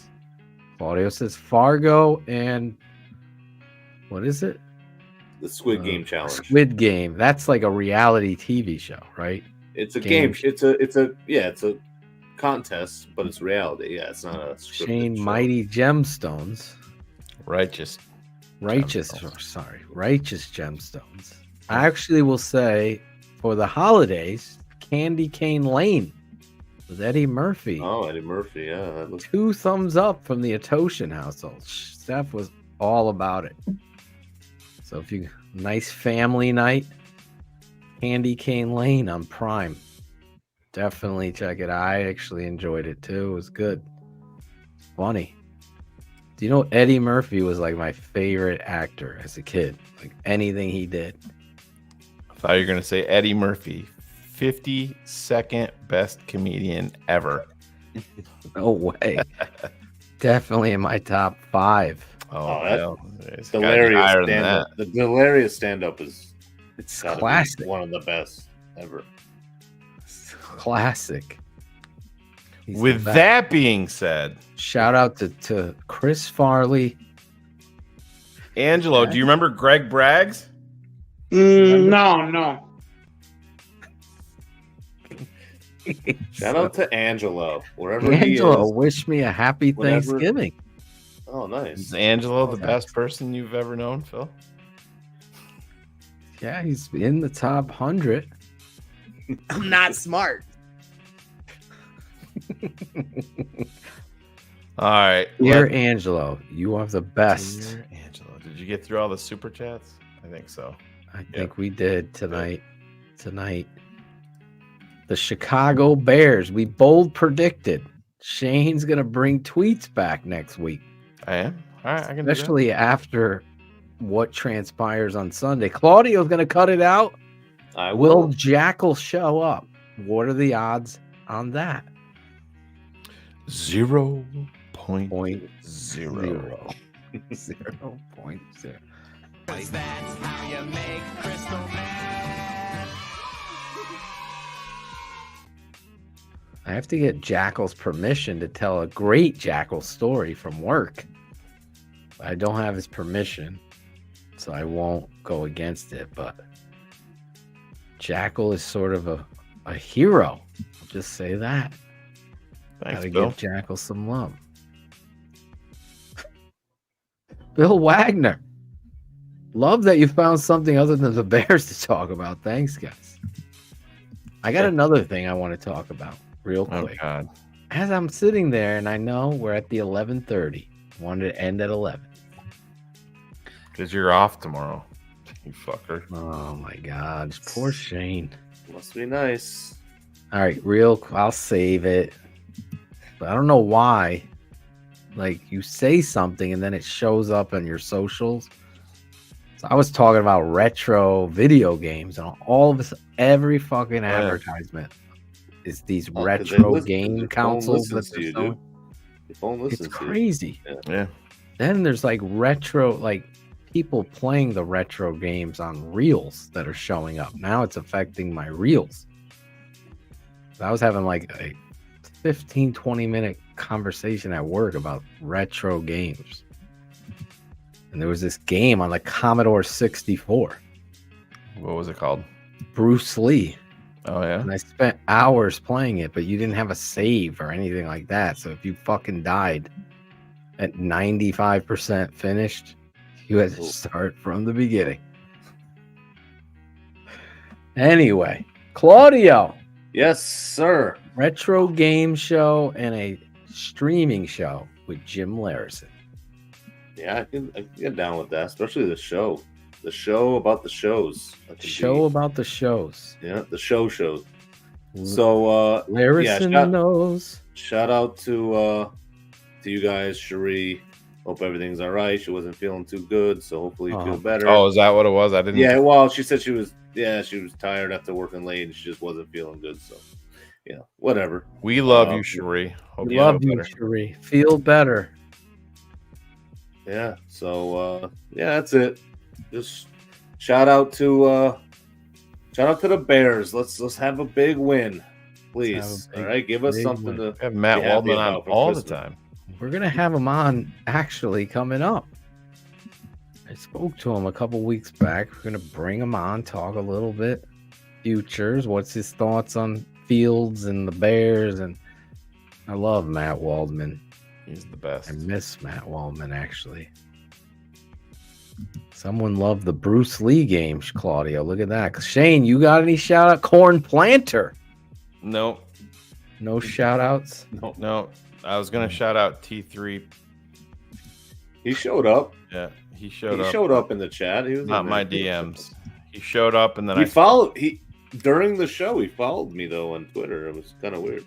Oh yeah, today? Yeah. Tonight show? Yeah, I got it. Yeah, tonight. Yeah. Should I check my DMs? I don't know. He didn't DM me, but during the show, I got an alert and someone followed me. I was like, oh, look at the Corn Planter and his son. Yeah, they're rocking the TTNL. Definitely gotta shout them out. Shout them out again. Yeah, exactly. Shout out you it's swim. So awesome. It's so cool to see that. I hope someone does that this weekend. So I am supposed to be going on Atlanta Falcons Nation on December 26th. Atlanta Falcons Nation. To break down the Bears versus Falcons game. They want me to come on and... Are you going to fucking just roast them? Sure. That would be fun. Yeah. Maybe TP3 will be there. Yeah. Be like, hey, you want to make fun of Justin Fields, but Desmond Ritter. That's drafting a running back fucking top 10 and not running them in the red zone. It's interesting. It's cool. Have fun, Atlanta. We'll have fun. I think this is a Commodore 64 joke. You did something with the 10 delete and then they would disappear. Wagner. Karate Champ. Oh my God, I spent days playing Dr. J versus Larry Bird. Days. That was a fun game. Anyway, shout out to Corn Planter again. All of you guys that showed up, and Bill. Bill was killing it tonight. Kerry Franklin, hands down. Oh, shout out to, hold on. Oh, now you're coming in? Yeah, I'm coming in. I forgot. Bullets. No, right here. Mayhem. Vito. Yeah, there's Vito. Vito, yeah. Oh, to, absolutely. Yeah, hopefully she stays strong and you guys try to have a good holiday, but despite that's tough. I saw it and I wanted to make sure I put it up there. So well, send some prayers and love to our guy Vito. He's living in Pennsylvania, I know that. anytime anybody loses anybody, it's a tough thing. Tough thing. So prayers up to you. We will be back next Wednesday, but before then, we will be back live right after Bears versus Lions. Next Wednesday, I'm going to reach out to Waldman and get him on next Wednesday. That's my guest that was supposed to come on. Had to cancel. Either that or I think it might be more relevant. It might be more relevant for him to come in right after the season when we kind of know the direction and we can get into because I mean quarterback debates are going to be pretty huge. Well, we can always have them both. Yeah, one place. Why not? Have him on. He's a great guest. I would like to hear his thoughts, his outside thoughts, because he's not a Bears fan, of Eberflus, the offense, the defense, quarterback Justin Fields. Obviously, he was right about Claypool. I know he was very against that trade. So it'll be interesting. So anyway, let's get out of here. We love you guys. We'll see you all. I had many more names to shout out, but I will catch you on the rebound. Hopefully you're there, unlike Ted Phillips on Sunday watching the Chicago Bears. If you're there, rock a sign, wear your swag. Get the fire Getsy chant going.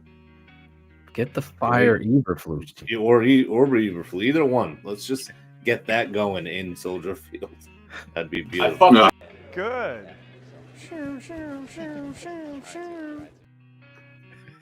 We both were doing a drop at the same time. I fucked your mom. You had best impression ever. Yeah. We'll see you guys. Have a great weekend. We'll be live again right after Bears Lions. Is their Cars Keys tomorrow? Tomorrow night, 8:30. Tomorrow night. Lock it in with my shout out to Cars. I miss them. Get them on. Yeah. Get them on Keeping It 100 next week as well. Pull that off. We got to get everybody back for the Christmas show. The Christmas show, right? Claudio will Drunk Santa make an appearance. Kenny Powers will be on the show. Epic. I would love Kenny. Oh my God! If you're interested in Jackal's job of getting guests, wrangling, as Jackal said, maybe he's doing it behind the scene. I don't know. He's like David Blaine, disappeared. We'll see you guys. All right, stop talking.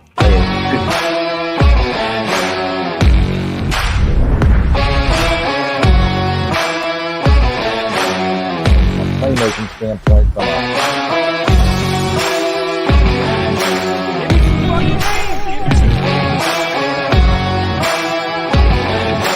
The record here.